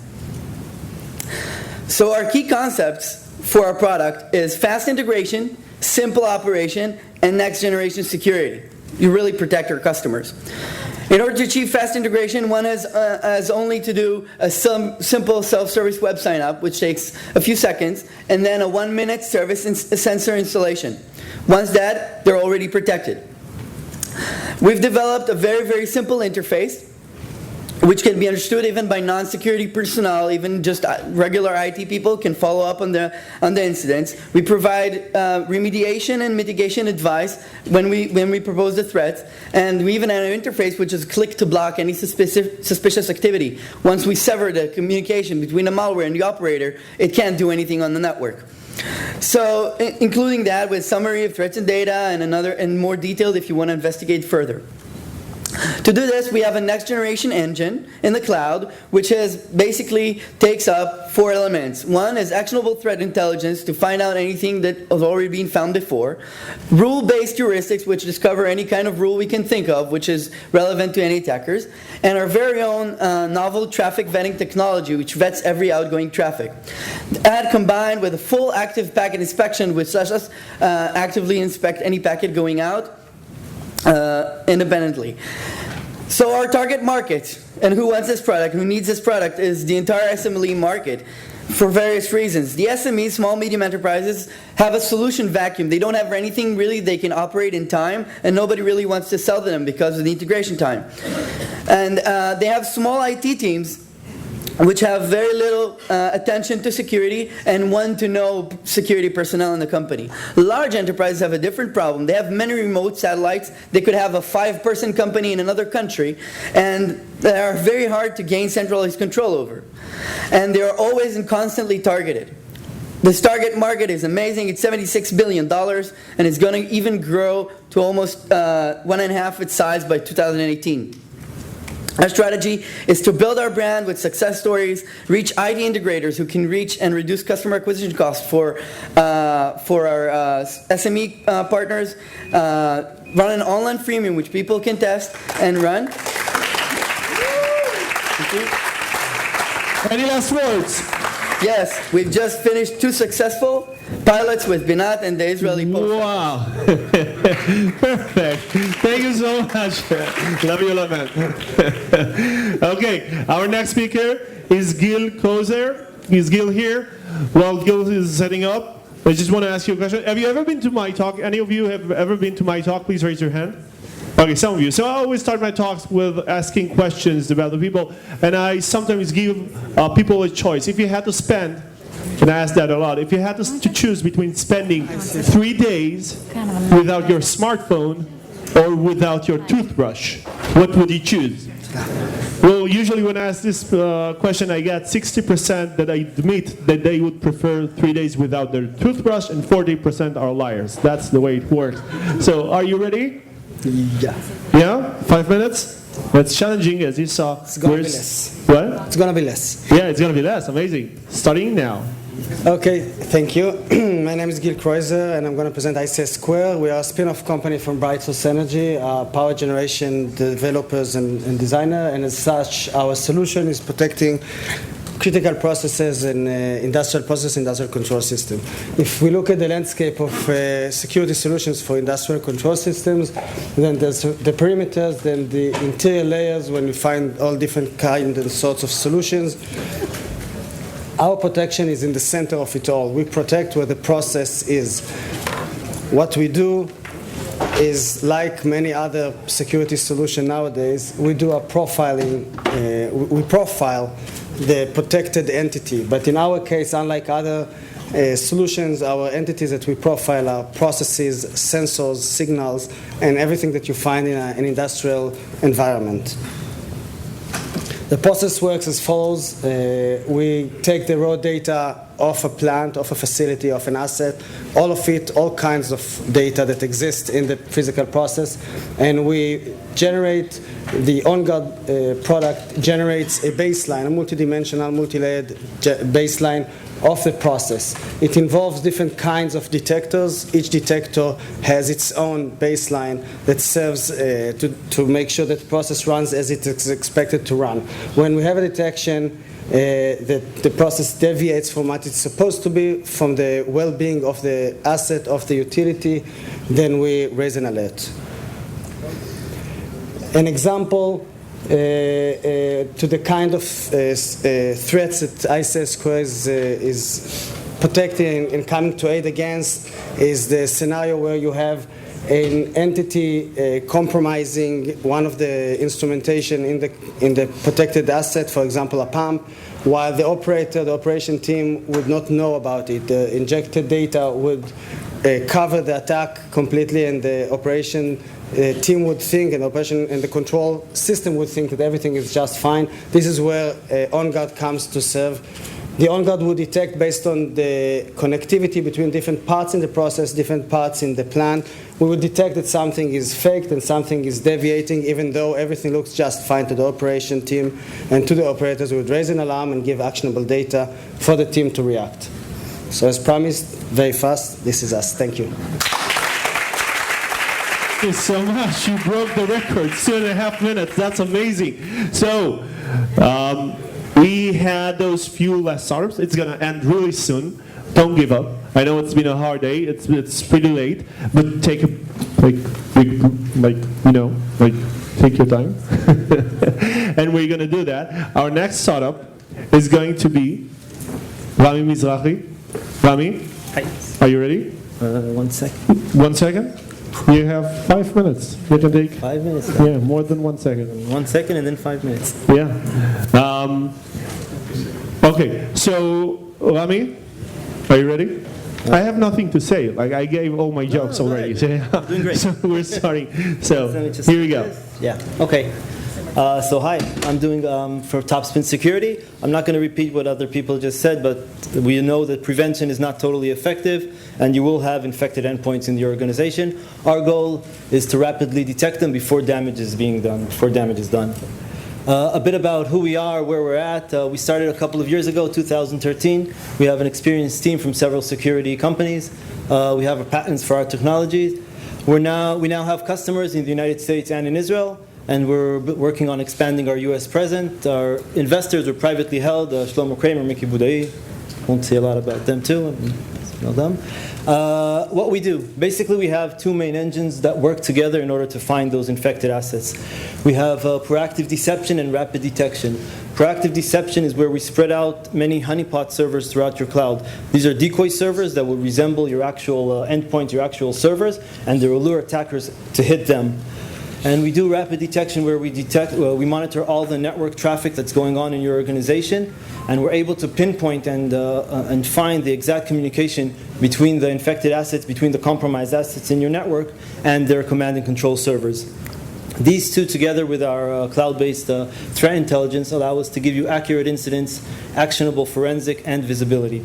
We give you accurate incidents because we have many detection methods that we run. All of them together are may not have real value, but what we do is, if there is something that we find that has a real security value or a combination that has security value in its context, we're able to give you an incident on that. And once we do give an incident, we give you the high-level story of what's going on, we give you the application-level story, and we can go down to giving you the actual TCP packets that contributed to the story of this infection. The next thing is visibility, and we give you in-depth visibility to exactly what's going on in your network. You're able to see what communication channels are being used, what automatic tools are being used. I'll go a bit deeper. I'll go a bit deeper how we're deployed in a typical network. So if you have a regular network with several endpoints and servers, first thing we do is we learn how your network works, and we build the decoy servers to match your network. So we'll have, if you have several endpoints, we'll put in that network several decoy endpoints. And if you have database servers or web servers, we'll put matching web servers on our decoy servers. The goal is to make these decoys as attractive as possible and to make people want to hit them. We do that by publishing them in the network in various ways. One of the ways is by seeding mini traps on your endpoints. These mini traps they put like fake credentials on your endpoints that will point people toward our decoy servers. And finally, we have a monitoring of all the traffic in the organization. Now, once there is an infection, and you will have an infection, the people already discussed that, but there is an infection. It can be in any way possible. Once there is an infection, what we do is monitor the network activity, understand what's going on, and are able to tell you what the story of the attack was. So if it's doing scanning in the network, trying to find resources, we'll catch that. Once it's interacting with our decoy server or using our mini trap credentials, we're able to catch that. Once there's a communication between the infected asset and the command and control server, we're able to catch that. If they download a file, exfiltration of data, we're able to catch that.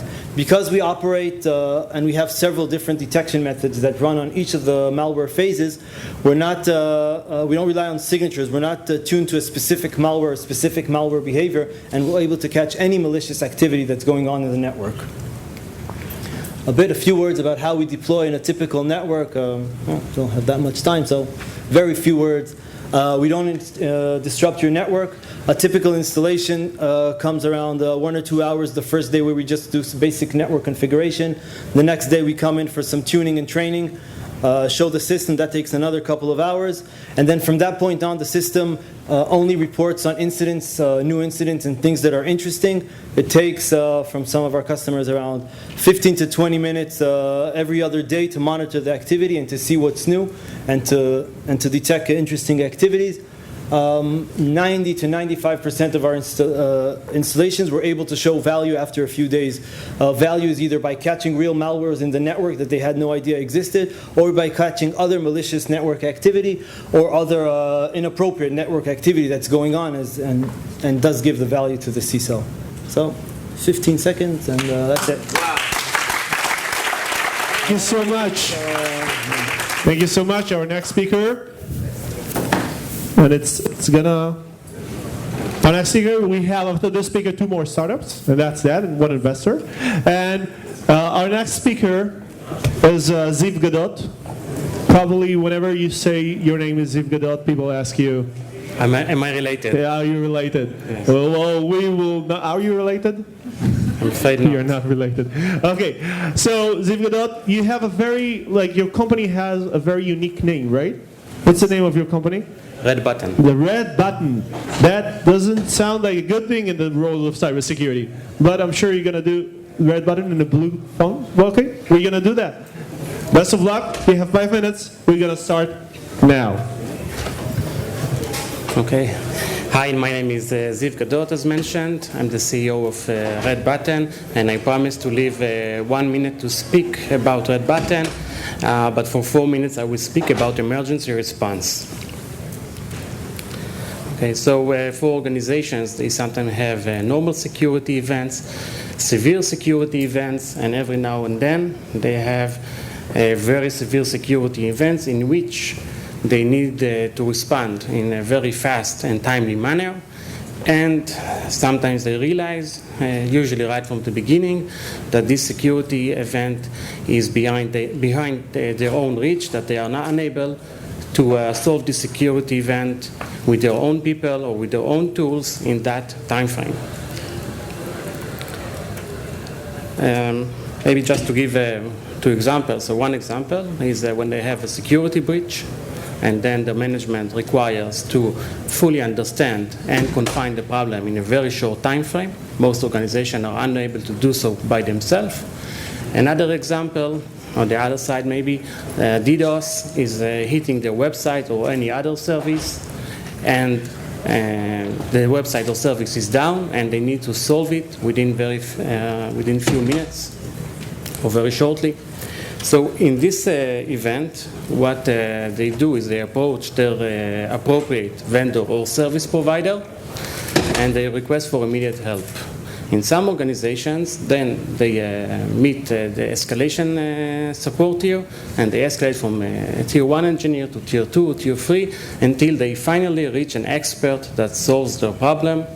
But the time to reach that expert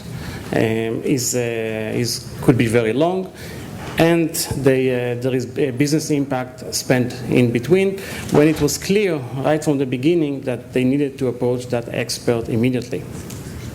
So other organizations, they establish an emergency response team, which is a group of security experts that can intercept such events, these unique events, not every event, not every support event.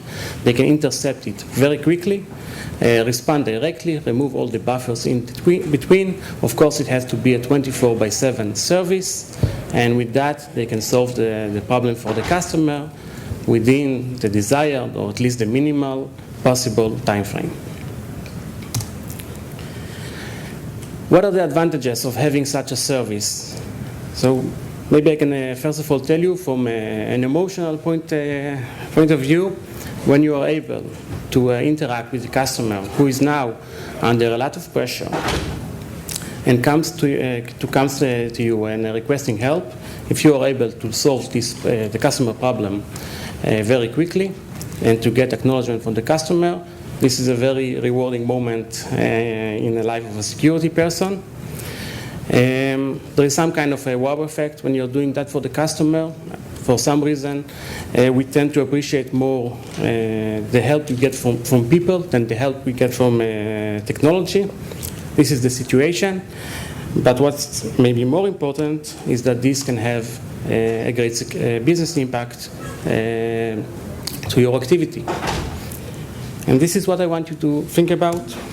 I want to think about if you were adding an emergency response to your operation, to your technology, to your service, what would it mean for the customer? Would it provide value to the customer, and would it leverage your business? This is what I encourage you to think about. If the answer is yes, or if the answer is maybe, I recommend to come and speak with us, with Red Button. Our mission in life is to establish a response team in different domains for different vendors or service providers or even end customers, in order for them to help their own organization needs or to serve their own end customers. Thank you very much. Thank you so much. At this point, I would also like to thank Daphna. Thank you so much for your help. You can stand up. You can stand up. You can stand up.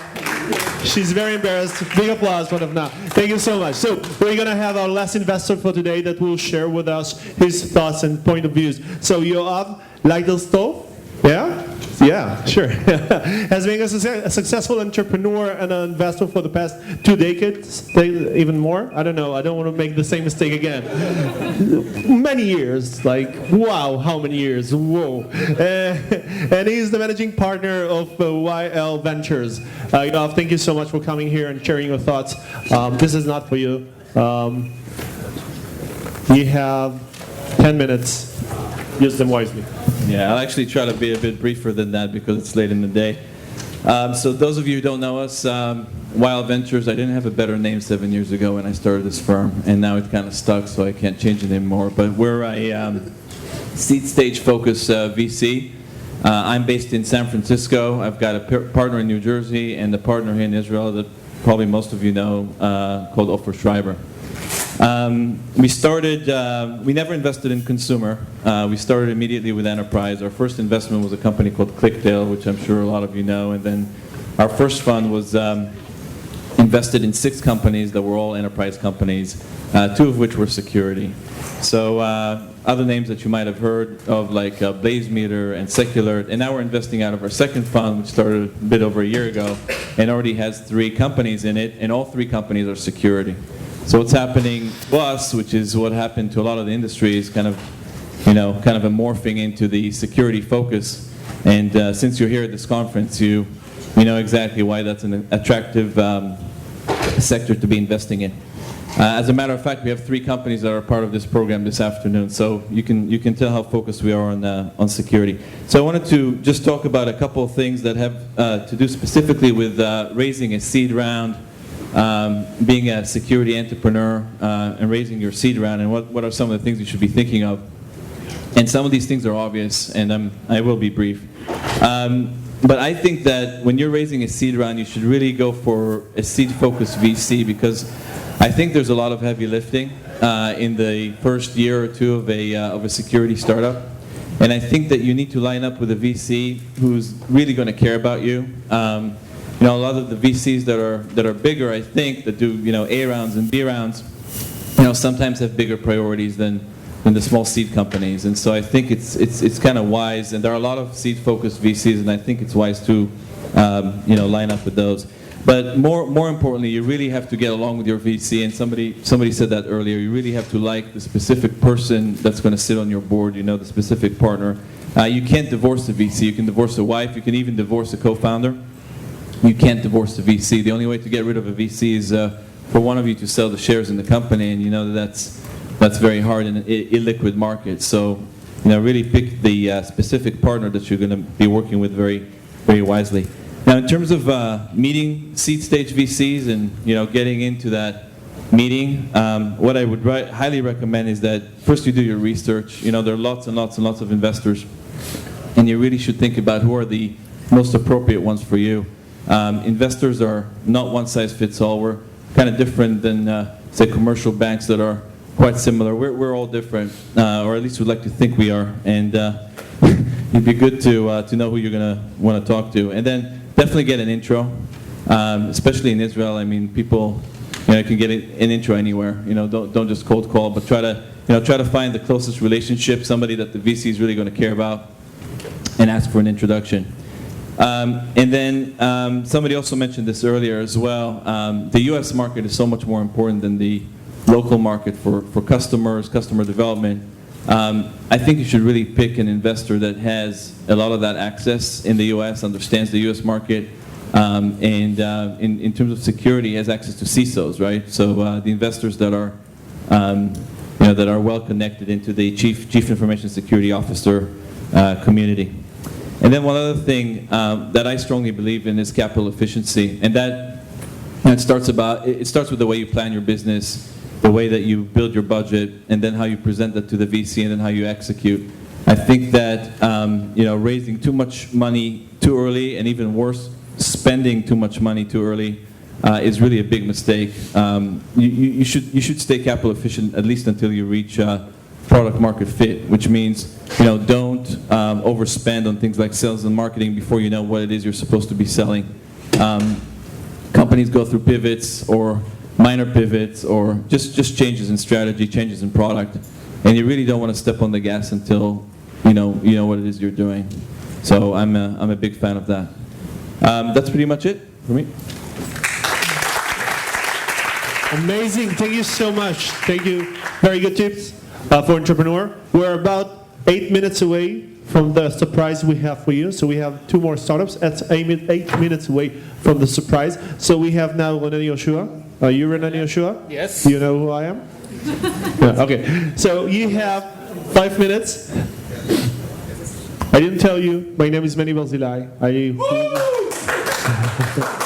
Thank you, Nimrod Kozlovsky. Thank you. Thank you for that.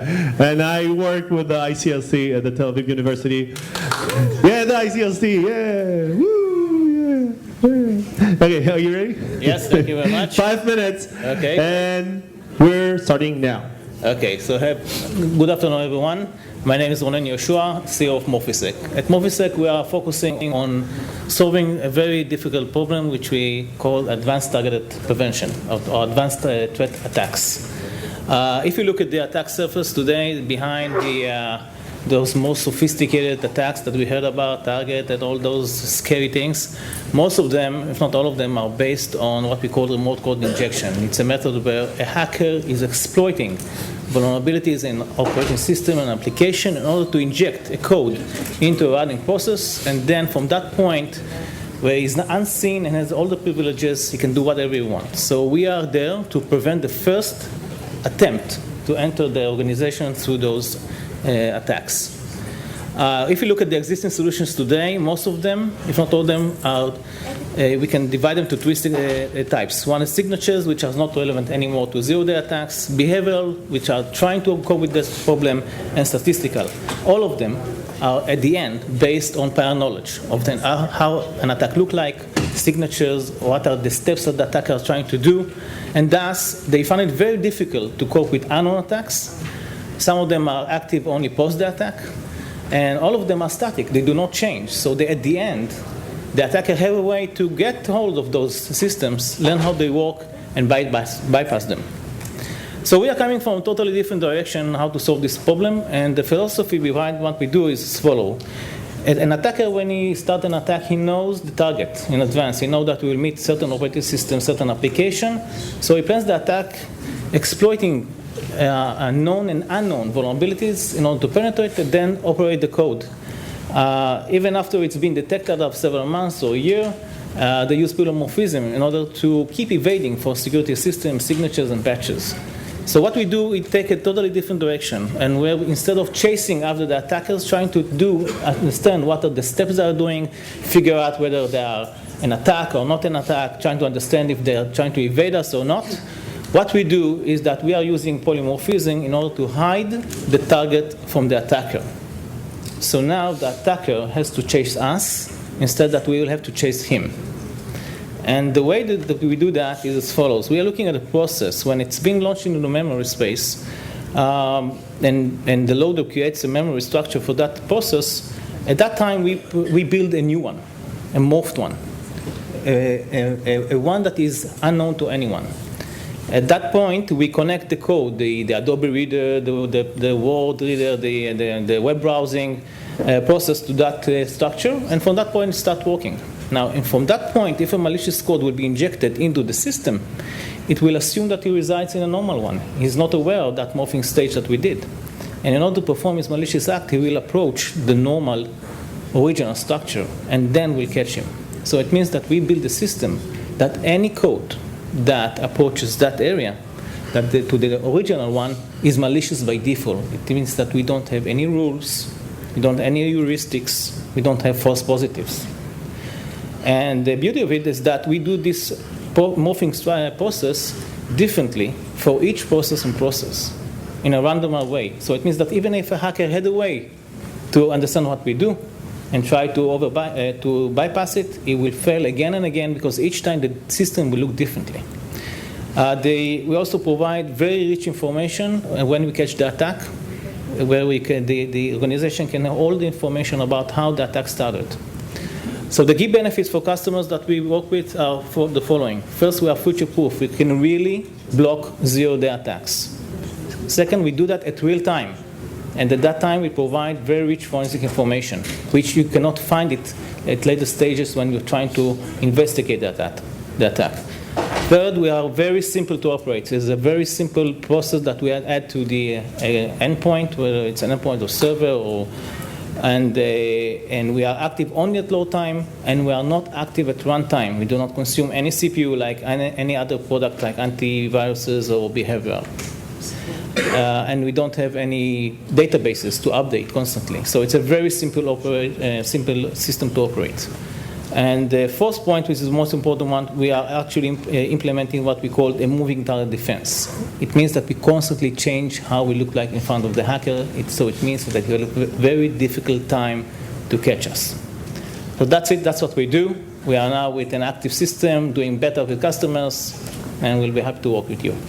Perfect. Our last startup for today is going to come up next. Our last startup for the day, and then we'll have a little surprise for you. Please welcome, with no further ado, no more ados at all, no ados here. Are you ready? Almost. Almost ready. So I'm going to say the next thing very slowly, so you will have the time to get ready. And if you're ready, I am starting the countdown. 5 minutes. Best of luck. So the first thing that I see is that the 16 by 9 presentation that I've made is obviously totally wrong here. So who knows how many surprises we're going to see next. You're probably very tired, and I was expecting a full hall, but it makes sense. Then again, maybe they just saved the best for last. Who knows? So, keep out listening. My name is Eran Ashkenazi. I'm the VP of Services and Field Operations at SentinelOne, and I see a lot of familiar faces from my previous life at Check Point, so hi there.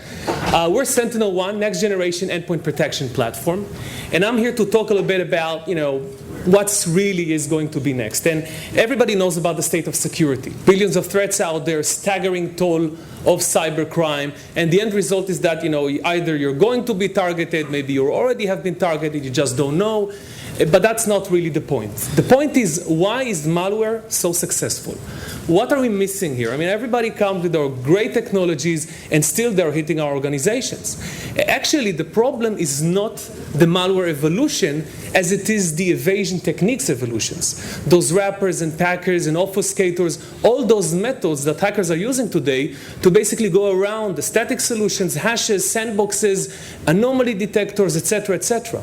And the idea here is that we need to target the malware itself, because the malware has to go to the endpoint. This is its target, what we like to call the scene of the crime. And this is also why we believe that the protection, the detection, and response need to sit on that endpoint.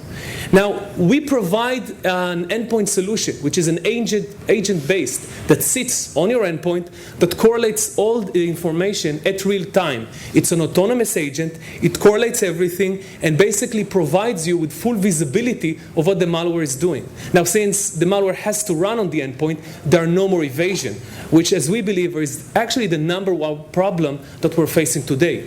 The solution itself has a full behavioral analysis that basically collects all that information and creates a story.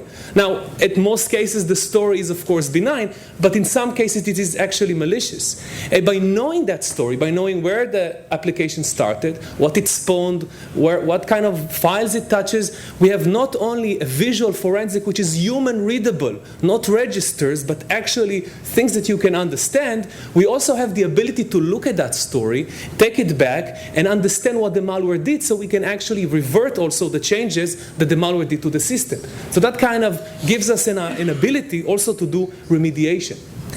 Now, the management functionality gives full visibility into your endpoint, and this is a big, big problem that we've seen with many of our customers. The inability to see what's going on in your endpoint. Not just about detection, but also about visibility.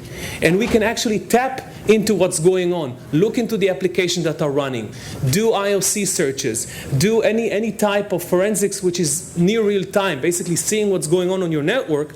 And not only that, we're cross-platform. So this solution runs on Windows desktops and servers, Mac OS 6. We even have something for Android, and we're looking ahead. We're looking towards the next platforms, probably later this year.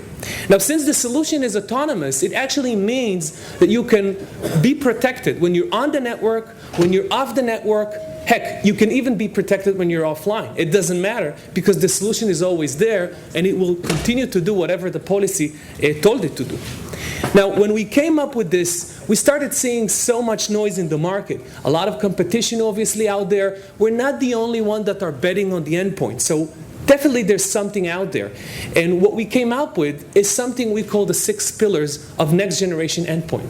And those pillars basically start from the lower prevention all the way up to forensics, mean that if you want to have a true next generation solution on your endpoint, you cannot just suffice with one of those pillars. It's great to have good forensics, it's fantastic to have anti-exploitation, but if you don't have the rest of those pillars, the advanced malware detection, the remediation, the ability to roll back, the automatic mitigation, ability to contain a problem within your network to prevent lateral movement, if you don't have all of them together, then you kind of in a problem.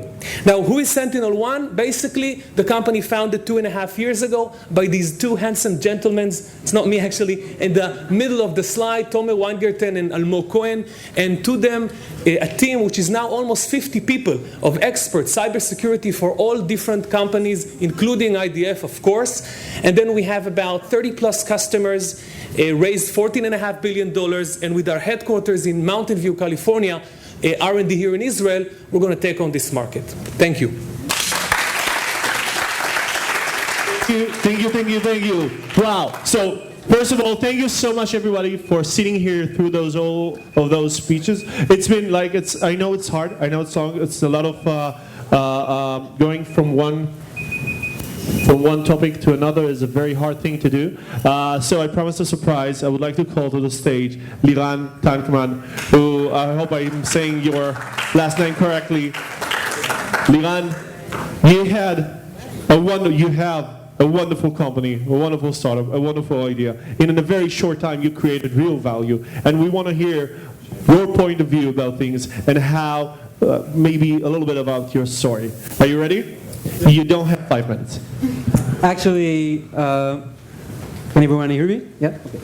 So I don't have 5 minutes, but I have 10, because I think we're all already tired, and I have a cold.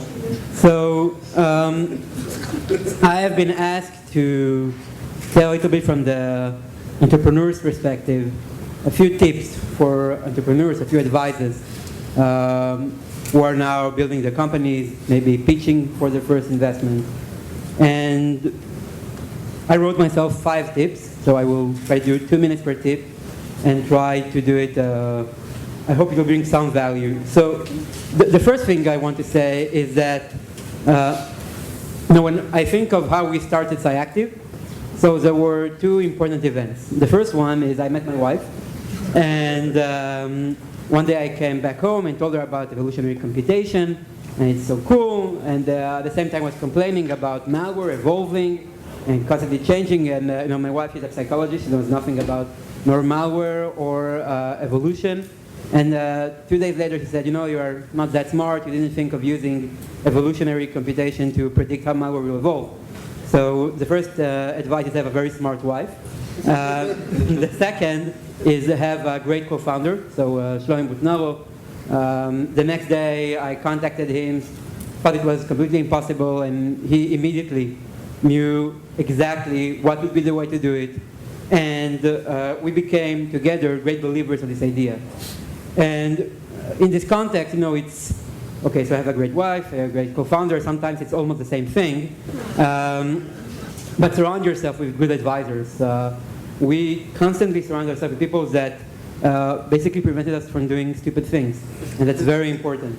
when you're doing these kind of things. The second, and that's kind of a continuation, okay, so you have an idea and you have a team, and you're into it, and then you're going to pitch investors. And I think you heard it for some investors here. What you want to come with is a new perspective, not a solution, not a product, obviously not a feature, but a new perspective. And we came with this perspective of predictive detection, the ability to forecast malware and create a detection for tomorrow's malware today.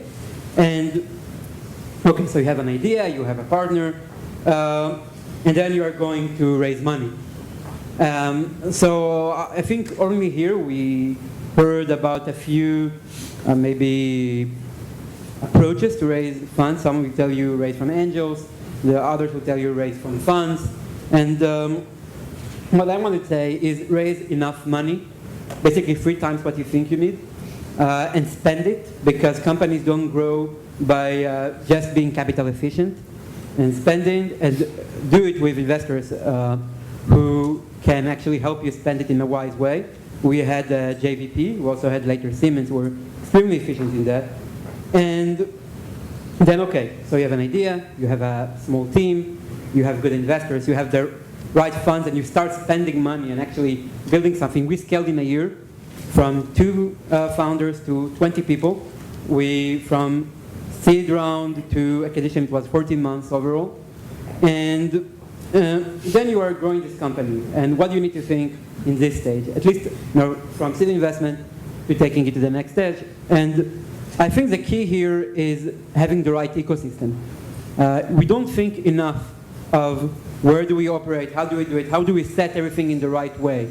So okay, so you have the investors, you have the team. For us, Beersheba, where we are still located, by the way, was a perfect ecosystem.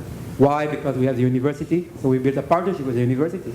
We had army units moving, so we did things with them. We have even high schools thinking of talent 4 years from now with plans like Magshimim. I think they spoke during this conference more than once. So when we started, people thought we were crazy to go to Beersheba, but for us, it wasn't that of a debate, because you had good money, good investors, and a good ecosystem that is still serving us. And then, maybe the most interesting question, and I will end with that, is when to sell your company, right? And the first thing I want to say is, it is an interesting question, but it's not for you to think of that too much. I mean, companies are not sold, they are acquired. It's not like you're going to go to the open market and say, I want to sell my company, and everyone is going to jump in with great prices, right? Usually it will cause the exact opposite effect. So that's one thing. Just don't think about it when you build your company. Think about building something great. And then, obviously, you have the financial aspects, right? You can go to an Excel, and sometime you will have an offer that would hit the right parameters for you. Another question is, okay, so how do I make this decision? And for us, we were focused from day one of building something that will last. And we actually rejected a few offers during those 2 years. And when PayPal came to us, I can say I think that the first phone call we didn't even answer because we were busy in building the company. And finally we met them, and they convinced us that there's not going to be another product or another team in our organization, that this is going to be a global center that is going to serve. Just now, we're deploying on something that will serve 160 million customers. This is in year 1. And the goal eventually is to build a global center serving consumers of PayPal, partners, banks, retailers, globally. And I can tell you that during the entire M&A process, it was extremely important for us to understand where is it going, 1. 2, this is going to continue to be part of the ecosystem that we are part of in Beersheba, was something that was extremely important for us. And 3 is that the only one who leave the party when the company is acquired are the investors. The employees that stay, you as founders, hopefully you stay, and you want to see what you build continue to grow. And I think that we are 2-3 months into the acquisition right now, still very aggressively growing, and we basically found an organization, PayPal, that wants to take it 100 times bigger and more advanced than how it was. So it's because PayPal is community security, but also because it's just an organization that shares the same DNA. So I think we did 10 minutes from seed funding to acquisition.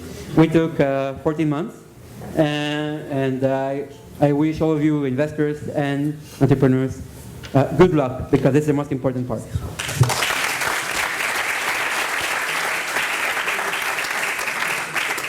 Thank you so much. A brilliant story. I wanted to conclude this event. I wanted to say a few words just about what we saw today, and then I decided, maybe we decided, that there is a better person here today to conclude what we saw here today. I want to give this microphone to a very good friend of mine, one of my best friends, and probably the smartest person I know, Mr. Dr. Nimrod Kozlovsky, a partner at JVP, a lawyer, a brilliant man. Do you want to conclude the event of today?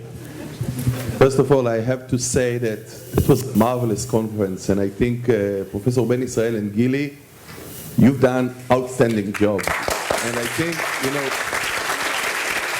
we need to applaud you for doing something not only for the people here, but for Israel. I think you really positioned yourself on the map. So Tal Bodi did it 30 years ago, you did it on cyber, and that was an amazing conference with great speakers, so it was really enjoyable. I was sitting with my notepad all this conference and trying to see what we can learn, and I think we've learned a lot from this conference. First of all, we see a transition in trends, and I think also the startup competition we saw just now, or startup pitches right now, demonstrates for us that we have a shift in trends. 2 years ago, everybody was focusing on detection. It was APTs, 0 days, and better detectors. One interesting thing is we shifted the discussion. Everybody understands that we have too many detectors, but too little actually investigation or mitigation. So much more companies actually are focusing not on the detection, but what happened after you have so many detectors firing alerts, how can I investigate them, prioritize them, and actually mitigate? So it's interesting from detection fatigue to mitigation.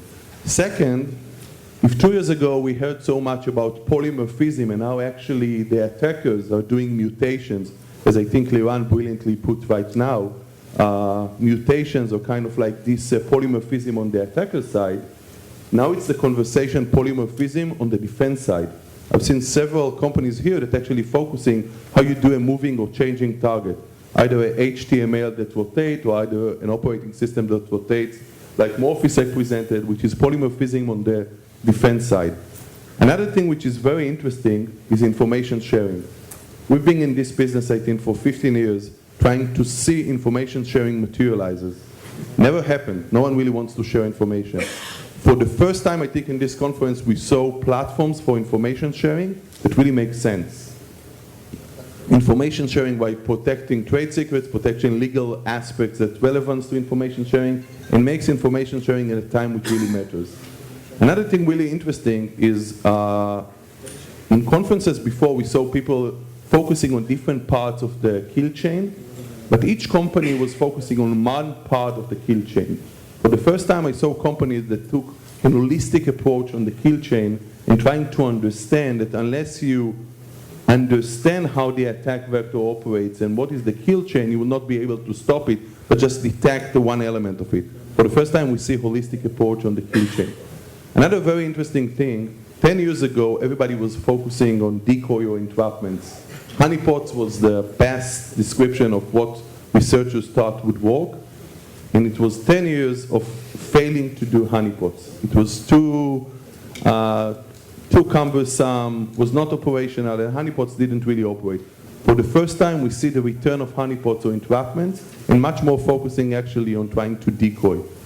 Another thing is the cloud is here, and many of the solutions that thought themselves like 2 or 3 years ago as an in-premise solution now think themselves that they must be necessarily cloud solution. Another thing which is very interesting, we see kind of like convergence from IT solutions to OT solutions. We used to see industrial internet solutions that's kind of like separated.